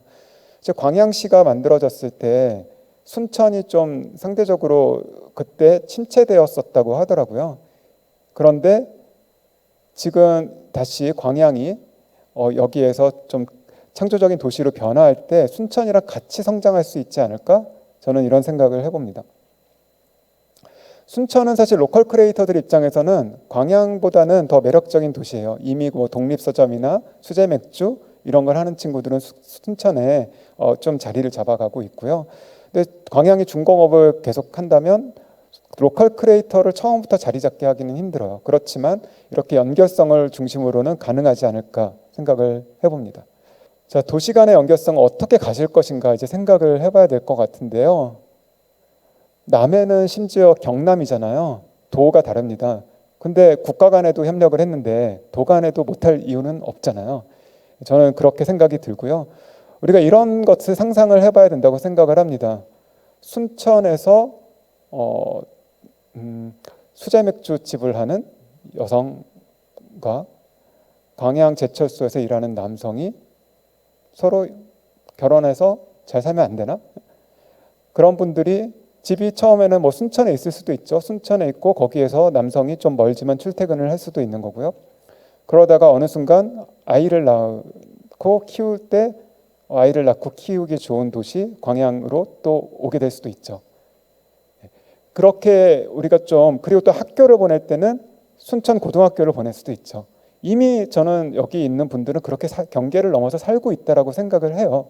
근데 행정이라는 것은 행정 단위로 움직이기 때문에 그런 분들에 대해서 잘 알고 있지 못하는 게 아닌가라는 생각이 들고요. 남해도 마찬가지죠. 남해는 예전에 경남 지사님을 만나서 얘기를 해보니 남해에 대해서 굉장히 가능성을 높게 보시더라고요. 근데 남해는 사실은 경남의 그 다른 도시보다 제가 보기에는 광양이 더 가까운 것 같거든요. 그럼 남해는 제주도만큼 매력적인 곳인데 남해에서 독립서점을 하는 여성이 광양 제철소에 다니는 남편과 주말 부부를 하면 안 되는 걸까? 왜 서울하고 포항에서는 주말 부부를 할 수 있는데 이렇게는 안 하지? 라는 게 저의 생각입니다.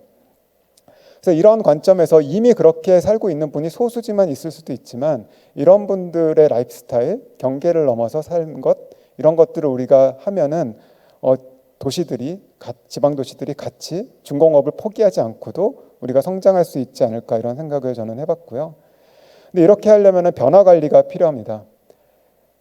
아까 말씀드린 대로 10년, 20년의 장기적인 변화가 필요하죠. 이게 임기 4년 이내에 뭐 이렇게 생각할 수는 없는 내용이고요. 그리고 다양한 이해관계자 설득과 공감이 필요합니다. 아까 저런 얘기를 하면은 여기에 아파트를 소유하고 계신 분들 입장에서는 계산대를 두드려보고 이거는 내가 손해보는 건가? 이렇게 단기적으로 생각하실 수 있잖아요. 근데 이런 것들을 이분들에게 충분히 그분들이 공감할 수 있는 얘기로 설득을 할 수 있어야 되겠죠. 그리고 세대와 지역을 넘는 협업, 아까 말씀드린 내용들이고, 그런 것들을 우리가 지금 만들어야 되는데요.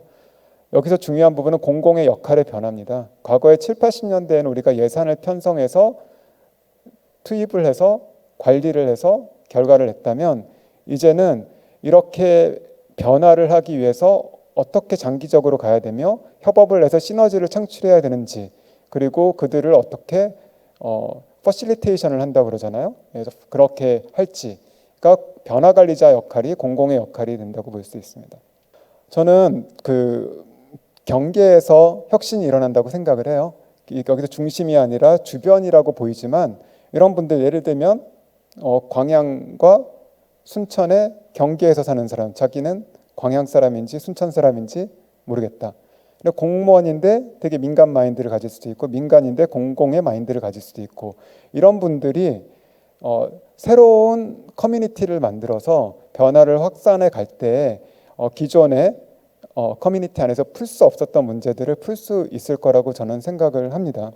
그래서 저는 서로 다른 커뮤니티들이 연결해서 시너지를 창출하는 그런 것을 통해서 우리 사회를 변화시키고 또 도시도 변화할 수 있다고 생각합니다.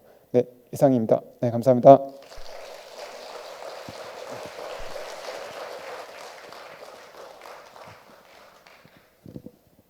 네, 장기간 관점을 보고 지역 간의 연결을 통해서 시너지 효과를 낸다면 분명히 좋은 효과를 낼 수 있을 것이다 라는 말씀해 주셨어요. 지금 이렇게 던져주신 화두를 가지고 여러분께서 더 깊은 고민을 해주신다면 분명히 우리 지역이 더욱더 발전할 수 있으리라 믿습니다. 여러분도 믿으시죠? 예. 다시 한번 우리 전정환 대표께 큰 박수 부탁드립니다. 네, 여러분께서는 지금 2022 대한민국 인구 포럼 바람의 인구를 찾아서 아이 낳기 좋은 도시 광양에서 함께하고 계십니다. 앞서 제가 오늘 주제가 3가지가 있다 이렇게 말씀을 드렸어요. 뭐였죠? 바람의 인구, 지역의 재구성, 그리고 지금들을 로컬의 재발견. 네, 여러분들 다 기억하시지만 조금 수줍으셔서 말씀 못 하셨습니다. 네, 저희가 이 로컬의 재발견에 대한 이야기를 해볼 텐데, 이 로컬의 재발견이라면 아마 숨겨진 지역의 특색을 발굴하고 그것의 가치를 창출하는 일이 될 겁니다. 이런 일들을 하는 사람을 일컬어서 로컬 크리에이터라고 하는데요. 세 번째로 모셔볼 분은요, 이 전남 담양을 대표하는 로컬 크리에이터입니다. 이분의 이야기를 듣다 보면 로컬 크리에이터가 뭔지 바로 이해하실 수 있거든요. 뮤지엄 제이 김재희 대표 큰 박수로 모셔보도록 하겠습니다.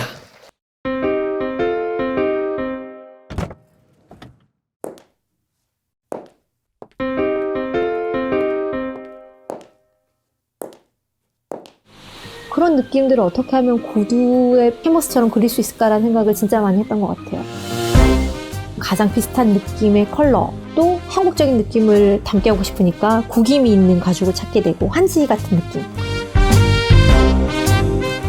여기 굽은 대나무였으면 좋겠네? 몰드로 떠서 대나무 굽을 만들어서 부착을 하게 되고, 치상을 만드는 기법을 이용한 거를 고두에 응용하면 좋겠다라는 생각을 하게 돼서 콜라보 제안을 드렸더니 승낙을 해주셔가지고 치상을 구두에 접목하게 되고, 대나무 뿌리 장식을 가공해서 타슬 장식을 만들게 되고 계속 시리즈가 되더라고요.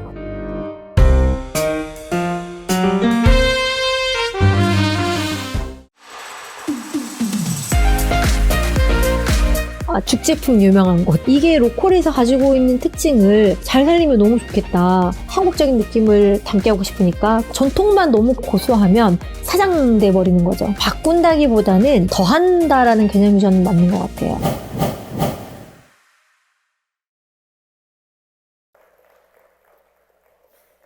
안녕하십니까. 저는 뮤지엄 J 대표 구두 디자이너 김재희입니다. 반갑습니다. 여러분과의 소통을 시작하겠습니다.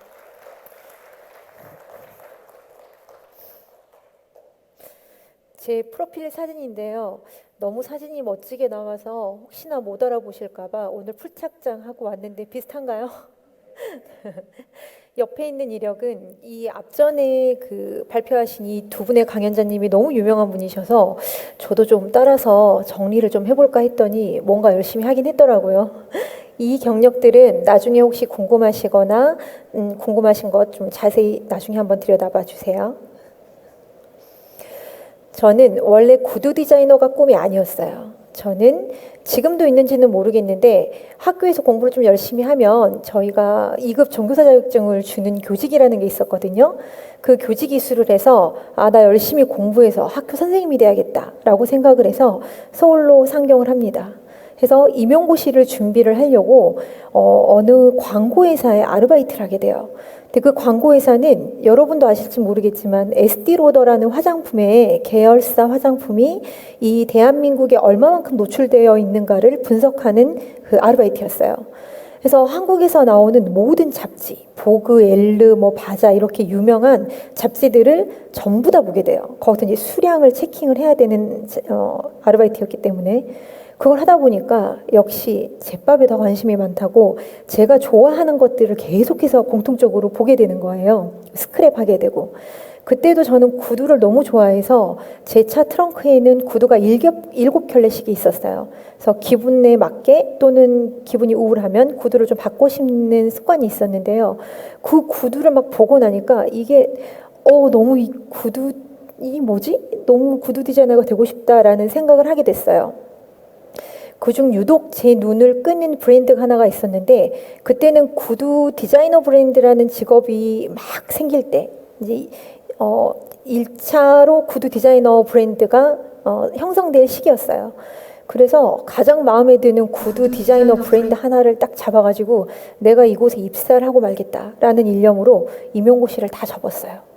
그리고 그 매장에 직접 찾아가서 구두에 관련된 저의 열정과 구두 디자이너가 되고 싶은 얘기를 하고 구두 디자이너의 길을 들어서게 됩니다. 해서 그 디자이너 브랜드로 시작해서 제가 에스콰이어 그리고 이랜드를 거쳐서 GS나 CJ 같은 큰 대기업과의 몇 개의 콜라보를 시작해서 16년간 구두 디자이너를 했어요. 근데 이 구두 디자이너가 되고 보니 이 대기업들의 특성은 디자인보다는 실은 매출 위주가 중심이에요. 그래서 여러분도 이제 여성 구두나 남성 구두를 사시러 백화점에 가보시면 알겠지만 A사에 있는 구두가 B사에 비슷하게 있어요. 또 B사에 있는 구두가 C사에도 비슷하게 있어요. 이런 것들이 저한테 엄청난 염증을 줬어요. 왜? 예전에는 다 구두마다 브랜드마다 특색이 있었고 이 특색들을 잘 살려야지 각자 뿌리가 깊어질 텐데 아이고 10년 후에 이 구두 회사 이거 어쩌지? 라는 생각을 하게 됐고 구두를 사랑하는 마음에 엄청난 이제 염려와 걱정을 하게 됐죠. 그래서 제가 생각했어요. 이 대기업에서 못하면 나라도 시작하자. 내가 조그맣게 브랜드를 런칭해서 뭔가를 해보면 변화가 있지 않겠냐? 이런 생각을 하게 돼요. 그래서 저는 저의 브랜드 컨셉을 가지고 뮤지엄 J라는 브랜드를 런칭하게 됩니다. 보시다시피 제가 임용고시를 때려치우고 구두 디자이너가 된 것처럼 저는 성격이 극과 극의 성향을 가지고 있어요. 극과 극의 성향을 가장 잘 대변할 수 있는 게 뭘까 생각을 하다 보니 어렸을 때 친오빠랑 두었던 체스, 서양 장기 이런 게 생각이 나더라고요. 흑백 논리처럼 블랙과 화이트가 같이 공존해 있지만 극과 극인 것. 그리고 이 체스는 원래 전략 전술을 위해서 만들어진 게임이죠. 이 게임 안에서의 어떤 대치 상황 이런 게 다 관계 트라우마가 있는 저한테는 사회적 구조를 설명하기도 하는 것 같고, 그러니까 사회의 축소판. 그러면서 또 이 자체가 아름다운 조형들이 제가 구두를 디자인함에 있어서 엄청난 영감을 많이 주기도 했어요. 그래서 체스라는 컨셉을 가지고 이 브랜드를 진행 중이고요. 블랙 앤 화이트 두 가지 의미가 있지만 그중에 화이트로 With Happy It Taste Empty라는 5가지 감성을 좀 현대적으로 재해석해서 진행하는 한국의 아트슈즈 브랜드를 진행하고 있습니다. 제가 브랜드를 런칭하고 나서 제일 먼저 한 일은요. 사형화 전공을 했거든요. 그래서 어떻게 하면 구두를 좀 더 멋있게 펼쳐볼 수 있을까를 연구를 하게 돼요. 그래서 아무것도 없는 이 상황에서 정말 무식이 용감하다고 하잖아요. 삼청동에 개인전을 구두로 한번 해볼까라는 생각을 하게 됩니다. 해서 그 하루에 4시간씩 자면서 구두 디자인을 엄청 열심히 해서 삼청동에 그 한 갤러리를 렌트를 해서 개인전을 오픈했어요. 오직 구두로. 이 구두는 저한테 캔버스이자 하나의 조형물이었기 때문에 제가 빨간색의 마음이 들면 빨간색 구두를 만들면 됐고, 블랙 앤 화이트의 마음이 들면 그런 느낌의 구두를 디자인하면 됐어요. 이때만 해도 저는 남편과 조금 떨어져 살고 있었어요. 별거 한다는 게 아니고 이 남편과 제가 서울에서 살면서 신혼 때는 누구나 다 힘들잖아요. 근데 남편이 어느 날 저한테 이런 질문을 해요. 제야, 서울에서 월급을 타고 우리가 연봉이 오르면 제일 먼저 사람들이 하는 게 좋은 차를 바꿔 타거나 아니면 아파트의 평수를 넓혀서 좋은 아파트를 가서 사는 게 서울에서 생활인 것 같다. 근데 우리가 이렇게 좋은 차를 타고 아파트의 평수를 넓혀서 사는 것이 어떠한 삶의 가치가 있을까라는 질문을 던지더라고요. 그래서 본인은 서울에서 살기 힘드니 나는 먼저 본향인 담양에 내려가서 혹시나 너가 회사를 그만두면 힘들 때 찾아올 수 있는 지방간 마련하고 나는 열심히 좀 농사 짓고 해서 내려올 수 있는 터전을 먼저 닦아놓겠다. 그리고 나는 그림을 열심히 그리겠다. 화가로서. 이렇게 저를 약간 살살 구슬리더라고요. 그래서 남편은 먼저 담양에 내려가서 터를 잡고 있는 상황이었고, 저는 이 전시회를 통해서 좀 저의 그 인지도를 좀 확장하고 있는 상황이었어요. 이렇게 또 갤러리에서 오픈하고 전시를 하다 보니까 되게 재밌는 상황이 벌어져요. 갤러리들끼리는 연대가 돼 있거든요. 그래서 어느 전시회가 좀 작품이 좋다 그러면 다음 금세 소문이 퍼져서 다음 전시회에 또 이렇게 연계가 되거든요.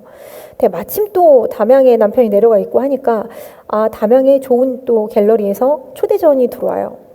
그래서 제가 이 다음 전시를 담양의 그 대담 갤러리라는 곳에서 개인전을 하게 됩니다. 이게 또 소문이 나요. 그래서 근처에 있는 화순이라는 지역에서 그 소아르라는 갤러리에서 또 입점 제의가 들어와요. 이 구두로. 저는 이 구두를 실은 신기 위해서 만들기도 했지만 엄청난 판매성을 가지고 디자인하진 않았어요. 보시면 알겠지만 굽이 높아요.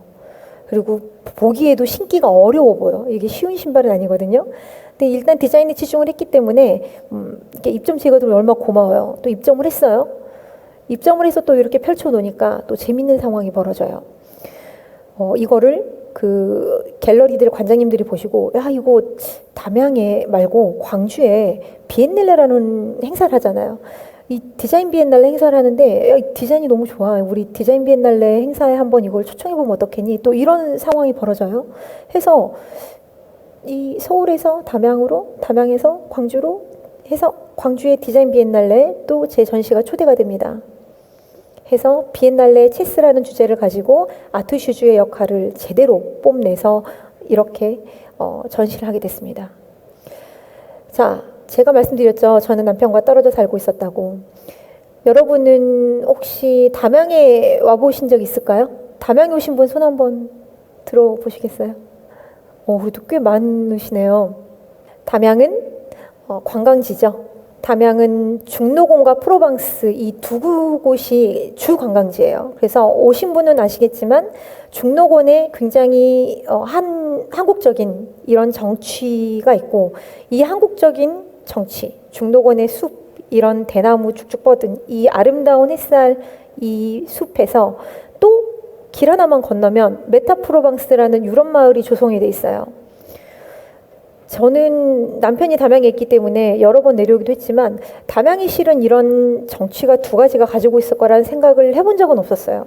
그냥 담양 뭐 죽제품 유명한 곳 이 정도까지 생각만 있었거든요. 근데 제가 남편과 떨어져 살면서 나는 이렇게 남편과 한 3년에서 5년 정도 떨어져서 살 거면 차라리 유학을 가야겠다. 약간 이런 마음을 서울에 손자 먹게 돼요. 그래서 유학을 가려고 또 확 그 블랙 앤 화이트의 제 성격처럼 또 집을 다 빼요. 전세 집을. 그래서 담양에 내려가서 조금 사는 듯 마는 듯 하다가 난 영국으로 유학을 가야겠어 하고 또 전부 다 접어서 담양으로 내려옵니다. 그런데 담양에 내려와 보니까 이 중노공과 메타프로방스 조성이 너무 잘 돼 있는 거예요. 여기서 이게 먹고 살아야 되는데 유학 가려고 이렇게 하다 보니까 아니야, 이 유학 가려면 또 비용이 들어. 근데 갔다 와서 또 자리를 잡아야 되네. 근데 여기 관광지가 무슨 유럽 마을 같고 여기가 영국 같고 여기가 해외 같네. 근데 심지어 또 아름다운 중노곤이 있어요. 여기 되게 정치 좋은데 하고 이 담양에서 며칠 뭐 일주일이 10일이 되고 10일이 30일이 되고 30일이 3년이 되네요. 이렇게 시간이 길어지면서 담양의 정취에 반하게 됩니다. 아름다워요. 담양은 저한테 제가 생각지 못한 자연의 아름다움을 깨닫게 했어요. 그리고 사계절을 느끼게 했어요. 저는 사계절이 그렇게 아름다운 줄 몰랐어요. 첫 해에는 그냥 너무 좋은데? 이렇게 내가 이렇게 여유로운 삶을 살아도 되나? 아무것도 안 했거든요. 그냥 조그마한 쇼룸, 좀 이따 보여드리겠지만 쇼룸 하나 오픈해서 그냥 그 운영하는 정도밖에 안 했는데 이렇게 생활이 평화로도 되나? 이렇게 아름다운 사계절을 내가 느껴도 되나? 첫 해는 그래요. 둘째 해는 여기서 좀 뭘 해볼까? 이런 생각이 들다가 3년째에는 담양 진짜 좋구나. 이런 곳에 사는 것이 행운이다. 라는 생각을 하게 될 만큼 담양에 대한 감동을 많이 제가 받습니다. 담양에 제가 내려와서 영국 유학은 접고 차라리 돈을 열심히 벌어가지고 어차피 영국 유학을 다녀와서도 자리매김을 해야 되는 거면 먼저 자리를 잡고 단단하게 기반을 만들어 놓은 후에 우리 사랑하는 남편과 1, 2년 여행을 좀 잘 떠나서 외국 생활 좀 해보지. 이렇게 전략을 바꿔요. 왜냐하면 저는 결혼을 했고 혼자 남편을 두고 떠난다는 거는 뭔가 배신 같은 느낌이 좀 들더라고요. 혼자 잘 살 수는 없으니까. 그래서 담양에 조그맣게 뮤즘제이라는 쇼룸 하나를 오픈합니다. 그리고 확장돼서 광주에 세컨드 쇼룸을 오픈해요. 그런데 여기서 쇼룸을 오픈을 하고 보니 이게 체스라는 컨셉이 내게 있긴 하지만 여기는 로컬이야. 그럼 담양에서 뭘 또 해볼까라는 생각을 자꾸 하게 돼요. 그러다 보니 제가 담양의 대나무, 담양의 어떤 푸르름을 구두에 녹이면 어떨까라는 생각을 하게 됩니다. 해서 아까도 처음에 나왔지만 설명드린 것과 같이 담양의 대나무를 모티브로 구두를 만들고 이 구두 굽을 대나무의 모형을 떠서 몰드를 만들고 구김이 있는 한지 같은 가죽을 구해서 초록색 대나무의 컬러가 나는 구두를 만들어요. 해서 우리가 어떤 전통적인 방식의 대나무를 방식을 유지하는 것도 좋지만 새로운 아이템, 새로운 하나의 컨텐츠를 만들어서 새로운 아이템 하나를 만들면 어떨까라는 생각을 하게 되고요. 이것이 계속 확장성을 가지게 됩니다. 특산품에 대한 기존의 그 틀을 깨고 현대적인 어떤 감성을 가미해서 진짜의 전통을 살렸을 때 저는 그것이 진짜 현대의 지금 꾸준히 가져가야 하는 변화라고 생각을 하거든요. 그래서 저는 담양에서 로컬을 창업을 하고 저희 남편과 이제 담양에 살자 하고 정착하는 뿌리를 내리게 됩니다. 보신 바와 같이 아까는 대나무 초록색이었죠. 이거는 대나무 속을 쪼개내면 안에 펼쳐지는 이런 누디한 컬러가 나와요. 이 컬러들로 또 구두를 만들었고요. 대나무의 치상 기법을 이용해서 슬리본을 만들었는데 이 슬리본 같은 경우는 대나무로 만들었더니 쪼개져요. 해서 그 라탄 같은 느낌의 응용을 해서 슬리본을 만들게 됩니다. 뿌리 장식으로는 그 드라이빙 슈즈에 그 장식을 만들어서 부착을 하고요. 졸업 장식은 뭐 구땡이라고 명품 브랜드에서도 많이 사용을 해요. 처음에 이거 대나무를 사용하면서 제가 그 명품 브랜드에도 이런 게 너무 많은데 이거 해서 내가 나중에 걸리는 거 아니야? 이거 내가 해야 되나? 이런 생각을 하게 됐어요. 그런데 그들은 세계 2차 대전 때 유입 물자가 대나무와 동피밖에 없어서 지금의 시그니처가 됐지만 저는 로컬 자체가 가지고 있는 특징을 제거시켰기 때문에 나도 해보지 뭐 하고 자신 있게 이 제품들을 만들게 됐습니다. 또 이렇게 디자인을 하다 보니까 중록원에 가보시면 아시겠지만 후문에 채상장이라고 있어요. 대한민국 이제 국가무형문화재 선생님이신데요. 말 그대로 옛날에 시집을 갈 때 함에다가 이것저것 넣어서 시집을 간 이 함을 채상이라고 얘기하거든요. 그 선생님께 제가 한번 콜라보 제의를 드렸어요. 왜냐하면 그 채상장을 갔더니 이 선생님도 굉장히 현대의 발전에 대해서 깨어 계시고 너무 노력을 많이 하시더라고요. 근데 채상장을 갔더니 이 염색을 해서 걸어놓은 대나무 컬러들이 보시는 것과 같이 초록색만 있는 건 아니에요. 색깔이 너무 다채롭고 아름다운데 저게 마치 저한테는 되게 유러피안 감성 같았어요. 한국의 전통적인 컬러임에도 불구하고 이런 느낌을 줄 수 있다는 건 응용을 해볼 수 있겠다라는 생각을 해서 대나무의 그 채상을 부탁드렸더니 흔쾌히 콜라보 제안을 받아들여 주셔서 이 대나무 샌드를 만들게 됩니다. 다른 데에 접목을 했더니 많이 깨져요. 아무리 얇게 떠도. 해서 이 대나무의 채상을 잘 활용할 수 있는 최상의 디자인을 뽑아서 보시는 바와 같은 샌드를 디자인하게 됐습니다. 자, 그 다음은 저의 그 콜라보를 무형문화재 선생님뿐만 아니라 다른 전수자 선생님들하고도 계속 진행을 하게 되는데요. 이재현 전수자는 실은 저희 남편입니다. 담양으로 내려보낸 뒤에 제가 이제 시대는 디지털의 시대와 아날로그의 시대 두 가지밖에 없다라는 생각을 하게 돼요. 그냥 개인적으로 혼자. 아주 뭐 IT 강국이잖아요, 저희 나라. 하지만 아날로그는요, 손끝에서 만들어지는 거거든요. 우리 손끝에서 만들어지는 가치만큼 전 최고의 가치는 없다고 생각해요. 아무리 기술이 발달을 해도요, 손끝의 기술을 따라갈 수는 없어요. 왜냐하면 우리에겐 감정이 있고 감성이 있기 때문이죠. 해서 이 이재현 전수자님과 또 콜라보를 해서 여러 가지 구두를 또 만들게 되고요. 슬립온을 떠나서 스니커즈, 뮬 이런 식으로 다양하게 디자인을 하게 되었습니다. 또 이분이 그 차바구니 명인 선생님의 계승자예요. 제가 담양이니까 대나무를 배워보는 게 어때? 라고 했더니 처음에는 도리도리 안 하신다고 하시더니 이 담양에 그 대나무 전수자들을 위한 박물관이 있어요. 그 박물관에 다니면서 대나무 쪼개는 거를 하기 시작하시더니 뭐 너무 잘하세요. 일치월장. 그 주변의 전수자 선생님들한테 온갖 사랑을 다 받아서 내 이렇게 밑으로 들어올래, 내 밑으로 들어올래 이런 과정을 거치셔가지고 지금은 그 서석근 선생님, 명인 서석근 선생님의 차바구니의 계승자를 하고 계십니다. 하다 보니까 또 스킬이 늘잖아요. 이분도 이 토드백, 우리 여성들은 가방이 또 중요하잖아요. 구두와 가방도 조합 좋지 않습니까? 그래서 토드백을 만들고 클러치를 만들고 또 담양에서 현존해 계시는 이 계승자 선생님들과 같이 협업을 통해서 차바구니나 새로운 트레이나 피크닉 바구니 등을 만들기 시작해요. 왜냐? 이분들도 전부 다 이제 젊은 청년들이 우리가 지역에 유입될 거라고 생각하지만 물론 유입되는 청년들도 있어요. 하지만 지금 저의 개념에서는 더 중요한 거는 5, 60대의 선생님들이 이 퇴사하시고 직접 다 아이들을 키우시고 제2의 인생을 사시려고 하시는 분들이 너무 많아요. 그분들이 담양에 와서 먼저 하시는 게 뭐 배울 게 없나?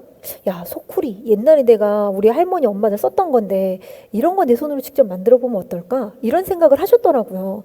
그래서 대나무 박물관에 와서 열심히 하시다 보니까 이분들도 이미 우리 기술자 이상으로 너무나 잘 만드시는 선생님들이 돼버리신 거예요. 근데 이 선생님들은 재미로 제품을 만드시지만 또 판매가 있어서 부수익도 얻으면 좋잖아요.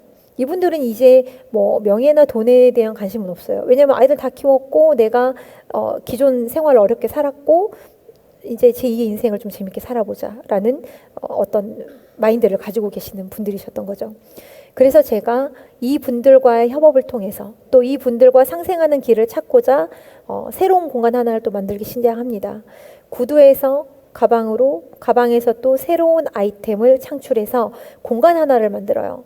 그 공간에서 우리가 한번 으쌰으쌰해서 상생의 길을 찾아보자. 이 담양에서 이렇게 마인드를 가지고 새로운 공간 하나를 연출했습니다. 영상 보세요.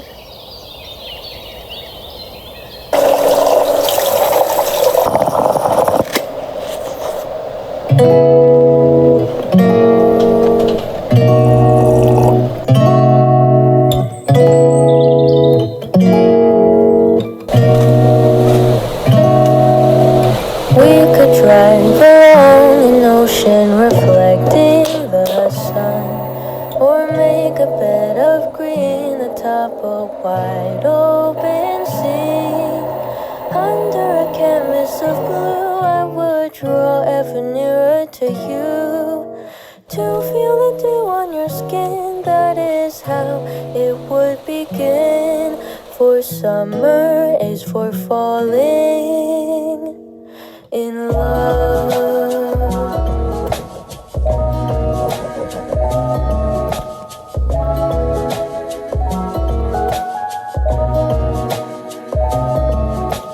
We could stay out late until the sun sets past 8, and the cotton candy haze nearest the warmth of your gaze. Raise your glass to mine, and as we drink, we would lock eyes, so we could disregard the thought of ever having to part. For summer is for falling in love.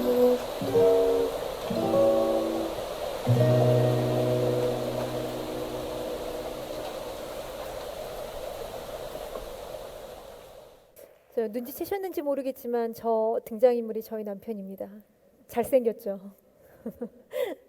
저를 있게 하고 저의 정신적 지주이자 저를 담양으로 내려오게 한 장군입니다. 취향담은 담양의 취향을 담고 자연의 취향을 담고 저의 취향을 담았다고 해서 이름을 취향담이라고 만들었어요. 지금은 대나무 제품들 그리고 상생하는 또 공간으로 사용하고 있지만 이 담양, 화순, 광주 지역에 정말로 아티스트 분이 많으세요. 그래서 이제 이 취향담은 도자기를 같이 만들어서 또 같이 상생할 수 있는 방법을 또 찾고 있고요. 이 아트 콜라보를 통해서 또 한 단계 업그레이드 할 수 있는 방안을 찾고 있습니다. 그 주변에 너무 많은 로컬 크리에이터 또 주변에 계시는 이 선생님들과 의사 소통을 통해서 또 새로운 프로젝트가 뭐가 있는지를 의논하고 열린 소통의 창구이기도 합니다. 제가 이 조그마한 쇼룸을 운영하면서 정말 너무너무 많은 일을 먹기도 했어요. 아무것도 아닌 것 같지만 저도 직원이 있어야 되니까 청년과 같이 일을 해보고 2년 4개월 동안 웃고 울고 떠들고 뭐 부대껴도 보고요. 또 다른 청년 또 같이 이렇게 취직해서 이렇게 월급 주면서 일도 해봤는데요. 제가 수많은 청년들을 거쳐가고 열심히 구두 디자인도 가르쳐보고 정성을 쏟아도 봤지만 이것들 하면서 느낀 게 하나 있어요. 아, 청년들은 언제나 떠날 준비가 돼 있구나. 20대한테 우리가 자리를 잡아라 라고 하는 것은 무리이구나. 그거는 내 오만이자 내 편함을 위해서 내가 그렇게 강요했던 거구나를 생각하게 됐어요. 왜냐하면 조그만한 거 쇼룸이지만 이게 빨리 일을 해야 되니까 직원들을 계속 써서 이게 팀 빌딩을 만들어서 그 팀들이 다른 일을 해줘야 되거든요. 그래야지 경제 자꾸 이렇게 창출이 되니까. 근데 조금 익숙해질만 하면 떠나네. 조금 익숙해질만 하면 저 유학 갈래요. 저처럼. 또 조금 익숙해지려고 하면 저 누가 아파요. 저 일이 힘들어서요는 얘기는 하나도 안 해요. 왜냐면 내가 일을 힘들게 시키진 않았거든요. 근데 이걸 하다 보니까 제가 이 친구들한테는 언제든지 일할 수 있는 기회를 줘야겠다. 그 기회를 마련할 수 있는 게 나의 역할이구나 생각해야 되겠어요. 근데 그러면 어떻게? 나 이 많은 일을 혼자 해야 되는데 생각해보니 저 혼자 일을 하는 게 아니더라고요. 이 지금 영상 보셨다시피 이 공간만 제가 만들었어요. 이 일은 지금 현존에 계시는 계승자 선생님 또 같이 물음을 던져주시고 무슨 또 어떻게 뭐 해볼까요라고 같이 소통을 해주시는 주변의 계승자 선생님들.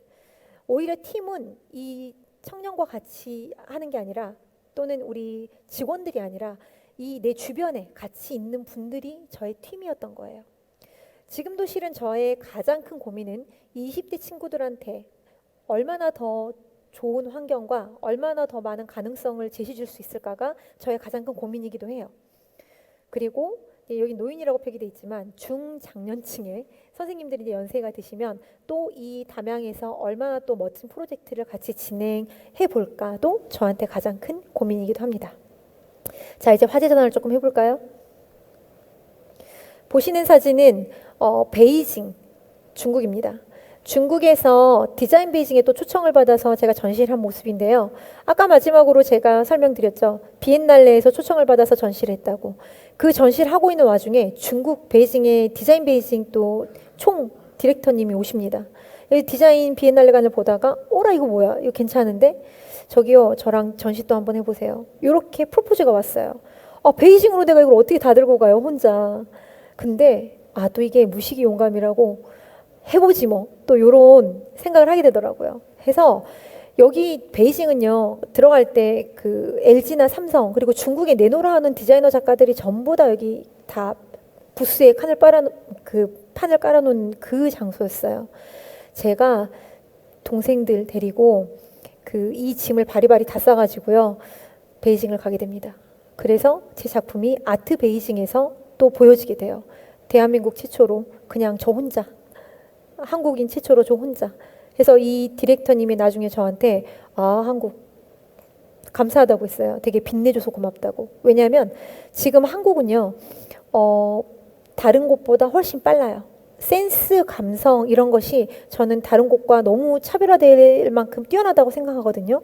지금 우리가 방탄소년단만 봐도 알죠. K-팝, K-푸드, K-크라프트 이런 게 전 세계적으로 대세기 때문에 저도 좀 일조했네요. 그래서 이게 이제 베이징에서 보였던 구두들인데 좀 안 촌스럽고 멋있어 보이려고 또 그 치스라는 컨셉을 미러 컨셉으로 가지고 가서 전시를 했던 사진입니다. 그 다음은 제가 담양에 있을 때 일이에요. 담양에서 쇼룸 하나를 런칭했더니 그 사회적 기업 프로젝트라고 혹시 들어보셨어요? 네, 사회적 기업을 살리는 프로젝트죠.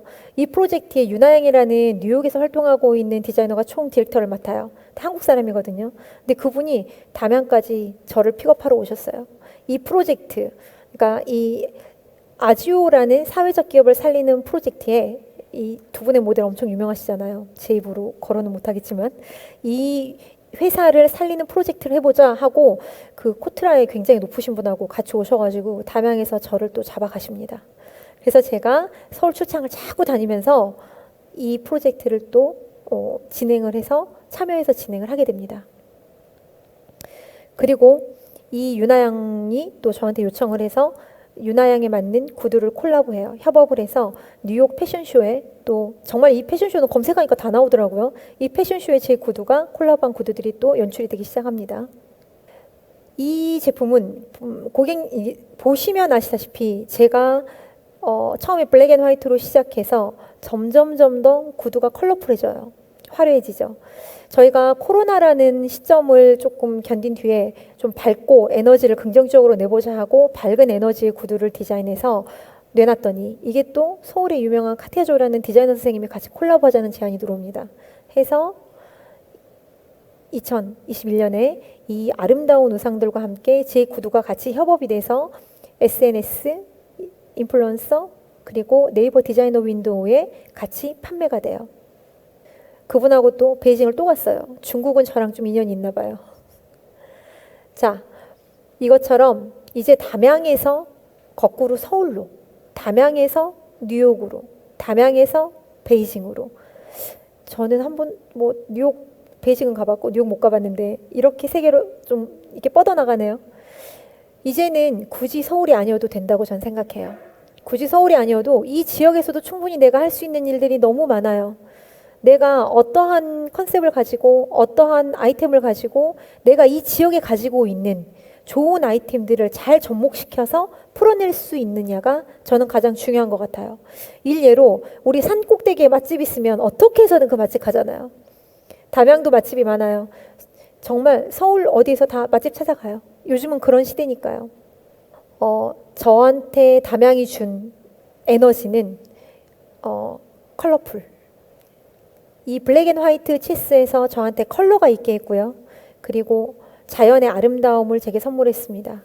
그리고 우리는 긍정적인 에너지를 가져야 하는데 이 삶의 풍요로움과 안정성을 제게 주었습니다. 서울에서 사는 것보다 생활은 훨씬 윤택하고 풍요로워졌고요. 지방에 사는 것이 너무 잘한 선택인 것 같아라고 생각할 만큼 여유로운 삶을 살고 있어요. 그런데 심지어 서울에서 사는 것보다 훨씬 바빠요. 일들이 많이 들어오니까요. 여러분도 지금 여기 광양에서 주변을 살피고 주변에서 내가 접목해서 잘 할 수 있는 일이 무엇인가를 찾으셔서 저처럼 컬러풀하고 뷰티풀하고 파워풀한 에너지를 가지고 다른 일과 접목시켜서 일을 잘 찾아보셨으면 하는 바람입니다. 더불어 마지막 광고입니다. 저가 더 궁금하시면은 저의 이제 이 QR 코드는 사진 카메라만 갖다 대시면 요즘 다 주소로 연결되는 거 아시죠? 인스타그램은 제 일상이기 때문에 저의 일상과 담양에서 일어나는 모든 일이 궁금하시면 인스타그램을 보시면 되고요. 또는 옆에 네이버 디자인 윈도우 보시면 아까 그 구두들을 전부 다 보실 수 있어요. 지금까지 구두 디자이너 김재희였습니다. 감사합니다.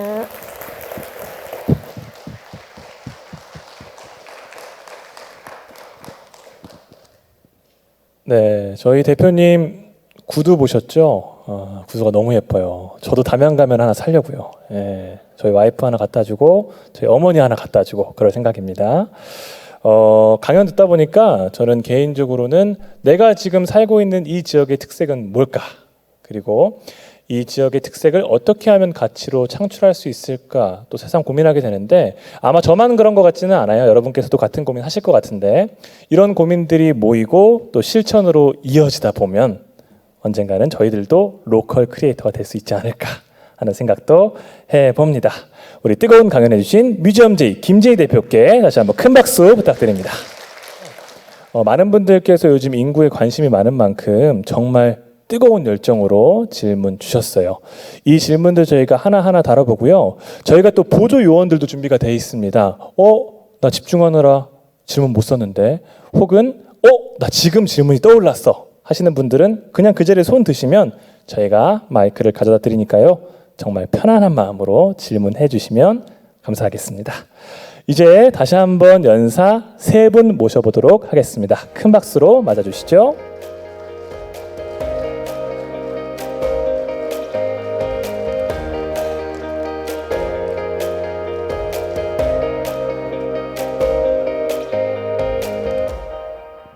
네, 힘드셨죠?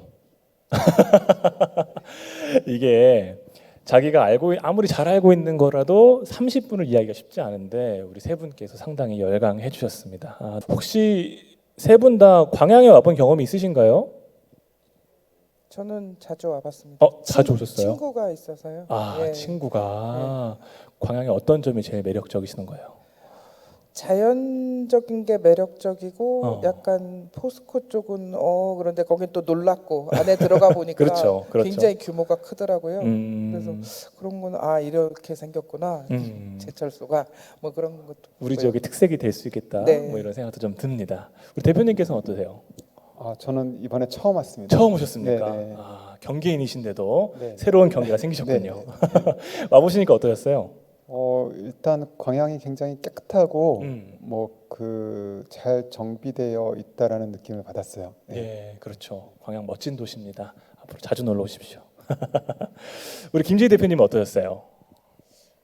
저는 예전에 아까도 말씀드렸다시피 남편이 대나무를 하잖아요. 그렇죠. 근데 김 역사관에 그 김 발을 만드는 게 대나무로 예, 굉장히 맞아요, 크게 맞아요. 만들더라고요. 네. 그거 시연 때문에 한번 와봤는데요. 그때 먹었던 불고기가 맛있었던 것 같은데요. 그렇죠. 광양하면 불고기죠. 아주 맛있습니다. 예, 저도 추천드리고 불고기 거리가 있는데 혹시 그냥 가시지 마시고 불고기까지 한번 꼭 드시고 가시면 좋겠습니다. 또 광양시 혹시 관계자분들 추천하고 싶으신 것 손 들고 추천해 주시면 될 것 같습니다. 이렇게 저희가 세 분 모시고 본격적으로 질의응답 시간 가져볼 텐데요. 먼저 저희가 조희정 박사님께 좀 질문을 드려야 될 것 같습니다. 저희 장용열님께서 오픈 채팅방을 통해서 질문을 주셨는데요. 근시안적이지 않는 관점에서 벗어나서 지역에 필요한 본질에 집중하자고 말씀하셨습니다. 지역에 필요한 본질이 무엇인지 좀 구체적으로 말씀해 주셨으면 좋겠어요 라고 질문해 주셨는데 답변을 좀 해주시죠. 예, 제가 말하는 게 뭐 정답은 아니겠죠. 그냥 제 생각인데 계속 연구하면서 드는 생각은 뭐 어쨌거나 사람인 것 같아요. 근데 그러니까 제도를 위해서, 지원금을 위해서, 정책을 위해서, 혹은 뭐 창업이 목표고 뭐 이런 건 아닌 것 같고, 나와 우리가 지역에서 잘 사는 것을 맘 맞는 사람들하고 살면 좋은데, 그렇게 하기까지는 조금 도전하는 사람도 필요하고 이야기를 들어주는 사람도 필요하고 뭐 이런 부분들인데, 자꾸 누군가가 소모되고 이렇게 도구화되는 부분들, 그래가지고 주객이 전도되는 거를 좀 피해야 하지 않는가.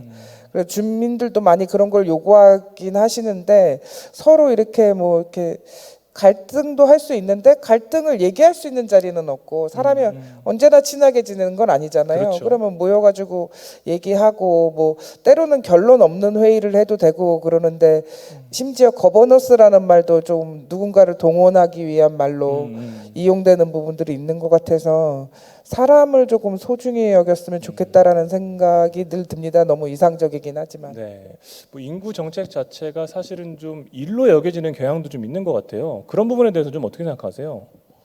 어떨 때는 너무 들여다 보니까 보기 싫어요. 그렇죠. 예.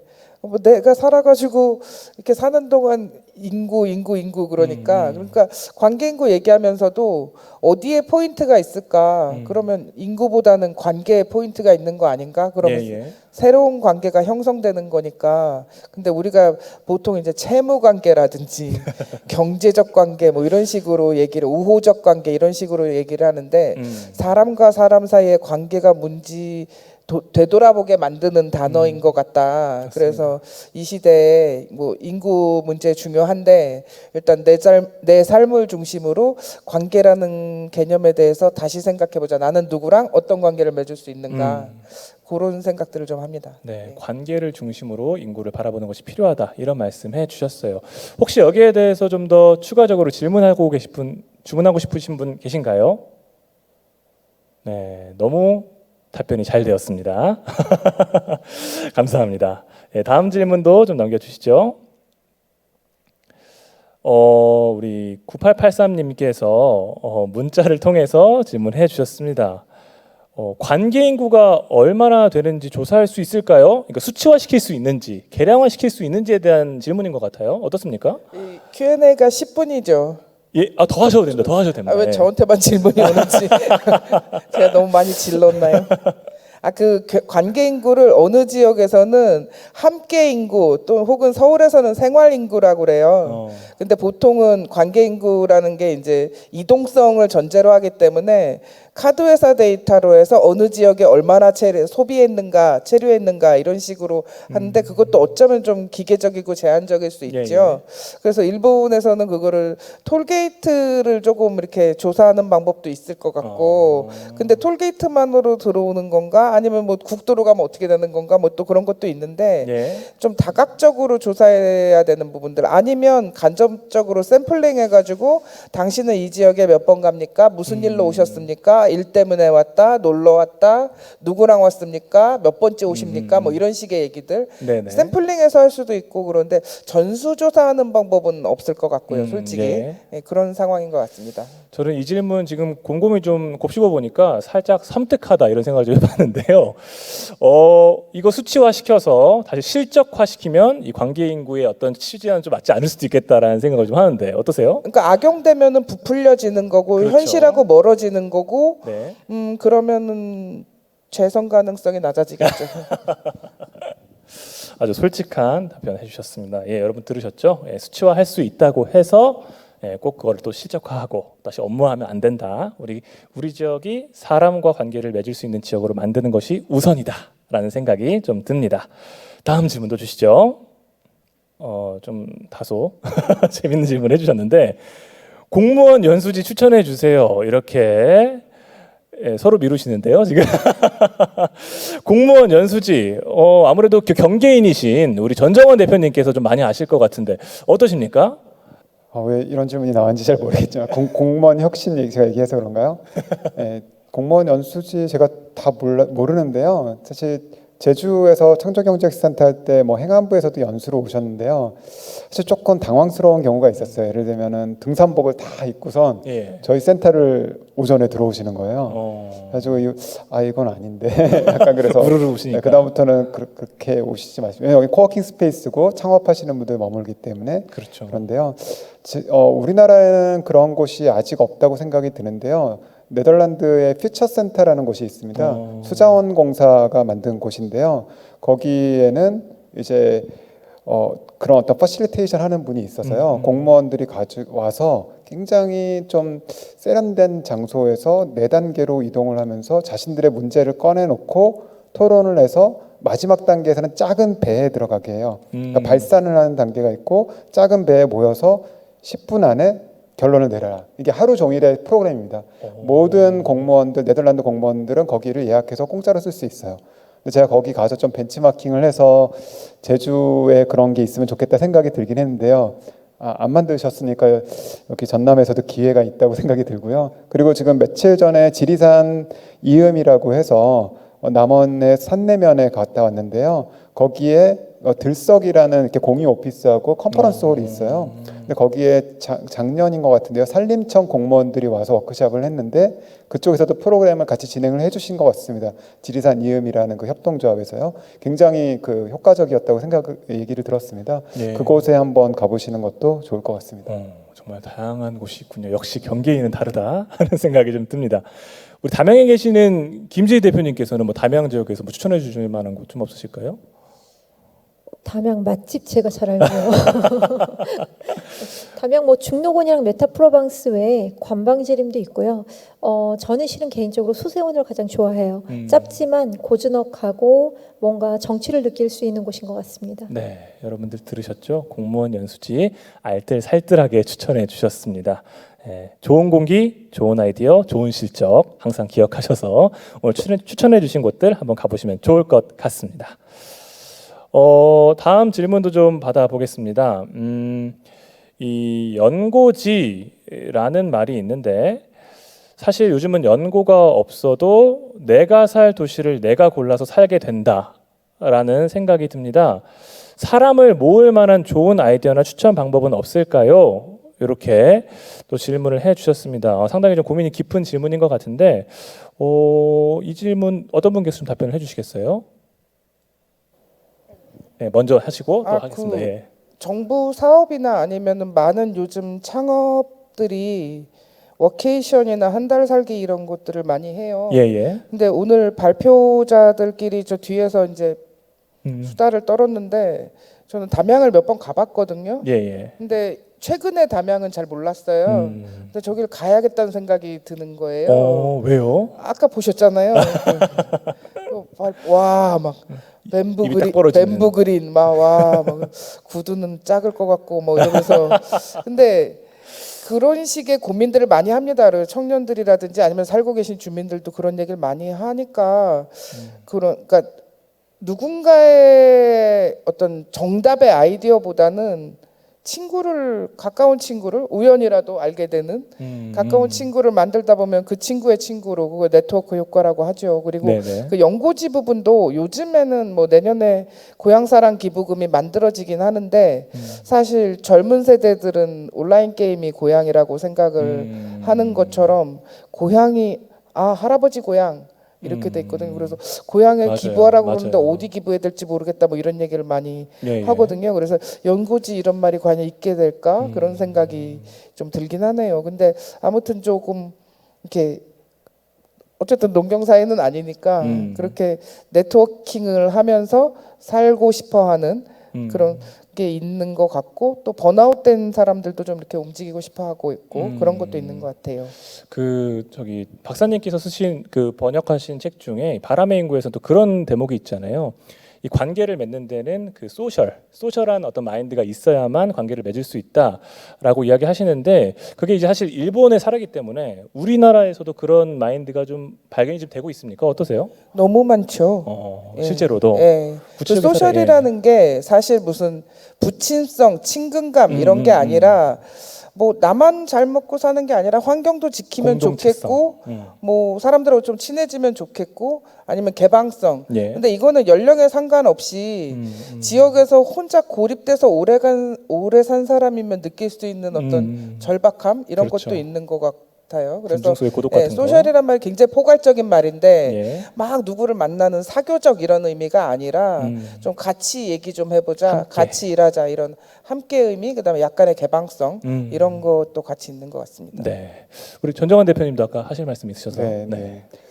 저는 지역에 경계인이 있느냐 아니냐 그 경계인으로 계속 얘기를 말씀드리게 되는데요. 김재희 대표님 같은 경우도 원래는 목포 출신이지만 서울에서 구두 디자인을 하시고 담양 출신인 이제 남편분 아까 같이 오셔가지고 좀 얘기를 나눠봤는데요. 네. 대나무 장인 전수자시더라고요. 근데 두 분이 이렇게 하면서 지역의 커뮤니티하고 이제 외지인의 커뮤니티, 크리에이터들의 커뮤니티를 연결해 줄 수 있는 분이잖아요. 예, 예. 이런 분들이 있기 때문에 담양에서는 계속 이제 뭔가 예, 예. 할 수 있는 것들이 늘어날 것 같아요. 근데 그런 게 예를 들면 목포에도 그런 팀이 있고 뭐 거제에도 있고 예. 그런 팀이 있는 곳과 없는 곳의 차이가 엄청 굉장히 크죠. 큰 것 같습니다.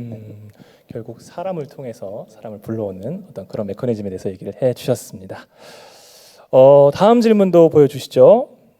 조혜정 교수님, 시민의 요구와 정치적인 부분과 상충돼 이루어지지 않는 경우 이럴 때는 어떻게 해야 하나요? 시민들은 통합을 원하지만 정치인들은 싫어하는 것 같아요. 이렇게 말씀해 주셨는데 조금 포괄적이면서도 좀 이해는 되는 그런 질문인데 어떻게 좀 답변해 주시겠어요? 이거 질문하신 분이 답을 알고 계시지 않나요? 듣고 싶은 게 좀 있으신 것 같죠? 아무래도. 대통령도 해결 못하는 거를 제가 대답해야 되나요? 그런 게 있죠. 그리고 뭐 정권마다 제도가 바뀌면은 뭐 이런 식으로 아니면 뭐 지원금이 끊겼다라든지 뭐 시민사회가 위기다 뭐 이런 식의 얘기들이 있는데요. 그러면 근데 제도가 없어지진 않으니까 계속 요구하고 하는 수밖에 없지 않나요? 그리고 가장 강력한 행사를 하면 되죠. 표로 행사하시면 됩니다.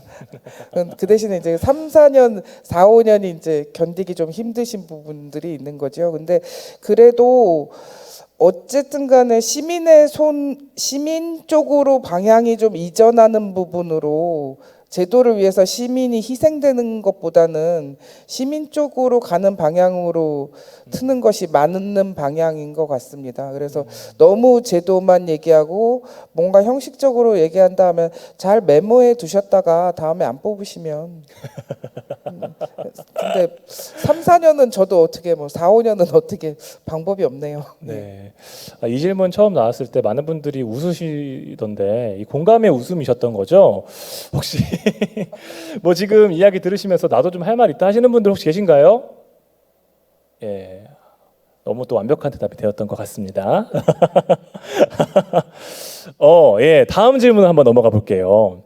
우리 김재희 대표님께 드리는 질문입니다. 우리 광양, 이 광양 지역 하면 또 매화거든요. 예, 매화 마을도 있고요. 우리 광양 매화나무, 매화꽃으로 구두 디자인 해주시고 전시회할 경우에 꼭 광양 소개 좀 해주시면 감사하겠습니다. 누구신가요? 관계자분이신가요? 네. 대답 좀 해주시죠. 이건 질문이 아니라 저한테 해라 같은데. 네, 명령 이런 느낌.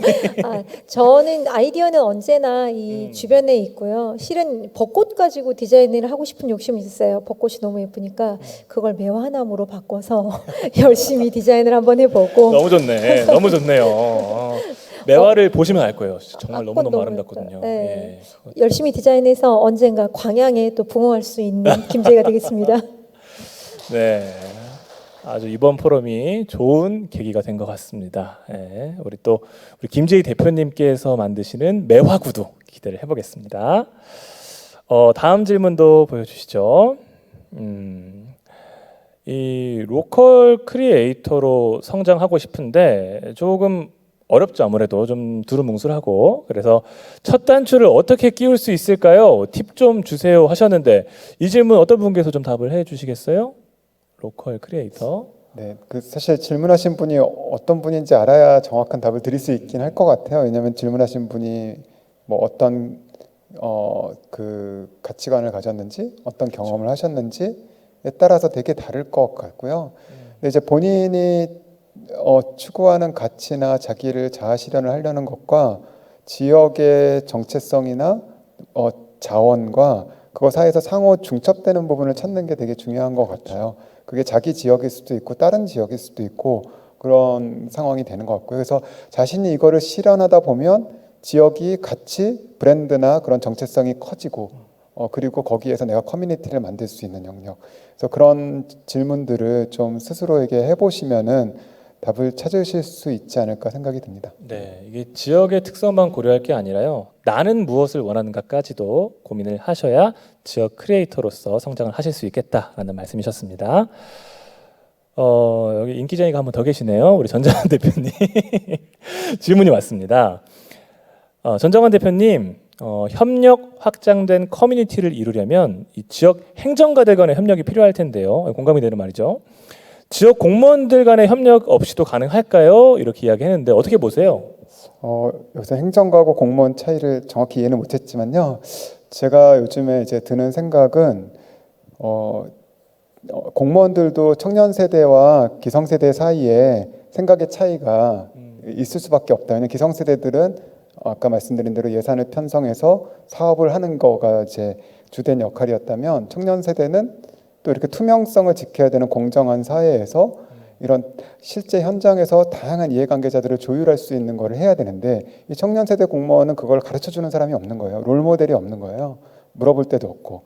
그리고 그렇게 한다고 해서 자기 선배 공무원한테 이제 칭찬을 받기보다는 쓸데없는 짓 하지 말아라. 이런 얘기를 듣는 경우도 많이 있을 것 같아요. 그래서 그런 분들을 좀 어떻게 청년 공무원에게 다음 세대로 먼저 그걸 만들어낼까 이게 되게 중요한 것 같고요. 또 두 번째는 광역지자체와 기초지자체의 역할에 또 이렇게 중요성이라고 생각이 드는데요. 예전에는 중앙정부에서 전국의 지역의 전략을 짜서 7, 80년대에는 성장을 했잖아요. 그렇죠. 근데 이제는 그때는 이제 탑다운으로 내려왔고요. 이제는 그렇게 탑다운을 할 수도 없고 중앙정부에서 전부 다 할 수가 없으니 중앙정부는 계속 공모 사업을 하게 됩니다. 기초지자체한테 경쟁을 시켜서. 근데 그게 지속적으로 이제 가야 되는데요. 광역지자체의 역할이 애매해진 것 같아요. 광역지자체도 공모 사업을 하고 있더라고요. 서로. 네. 근데 저는 그런 게 아니라 광역지자체가 지역의 도시 기초지자체에서 일어나고 있는 일들, 거기에 어떤 또 분들이 있는지 잘 그들이 어떻게 실은 연계되는지를 보면서 일종의 지식 경영을 해야 된다고 생각이 듭니다. 돈을 배분해주는 역할이 아니라 마치 우리나라 대기업들이 2000년 정도에 지식 경영으로 혁신을 했듯이 광역지자체는 지식 경영을 해야 된다라고 생각을 하고 있습니다. 예, 이렇게 지금 아주 다양한 질문들이 왔고요. 유익한 질문들이 왔는데 시간 관계상 여기까지만 들어야 될 것 같습니다. 오늘 뜨거운 강연 해주시고 또 성심성의껏 질문에도 응답을 해주신 세 분께 다시 한번 큰 박수 부탁드립니다. 세 분께서는 이쪽으로 내려가시면 되겠습니다. 네. 어떻게 오늘 여러분 좀 유익한 시간 보내셨습니까? 어떠셨어요? 네, 질문도 그렇고 여러분들의 어떤 집중하는 제 모습을 보니까 인구 문제에 관심을 가지신 분들께서 상당히 많다. 이런 뜨거운 열정을 제가 좀 느낄 수 있었고요. 이 자리를 떠난 후에도 그냥 잊어버리지 마시고 이런 고민들, 어떻게 하면 우리 지역의 특색을 살리고 또 이것을 가치로 만들 수 있을 것인가에 대한 고민들 해주시면 우리 지역이 조금 더 발전할 수 있는 도시가 되지 않을까 하는 생각 듭니다. 여러분, 지금 사진 보시면 이게 뭘까요? 배죠? 네, 원양어선입니다. 원양어선인데요. 이 원양어선의 선원들을 일컬어서 바다의 유목민이다 이렇게 이야기하곤 합니다. 실제로 망망대해를 떠돌면서 정착하지 못하는 어떤 선원들을 빗대서 하는 말인데요. 선원들은 그럼 계속해서 나는 항해만 하고 싶어, 나는 계속해서 바다 위에만 떠 있고 싶어 이런 생각을 할까요? 그렇진 않겠죠. 네, 중국계 미국인 지리학자 이프투아는 자신의 저서 공간과 장소에서 이렇게 이야기를 합니다. 원양어선의 선원들도 돌아갈 곳을 원하고 정착할 곳을 원하고 또 환영받을 곳을 원한다 이렇게 이야기를 하는데요.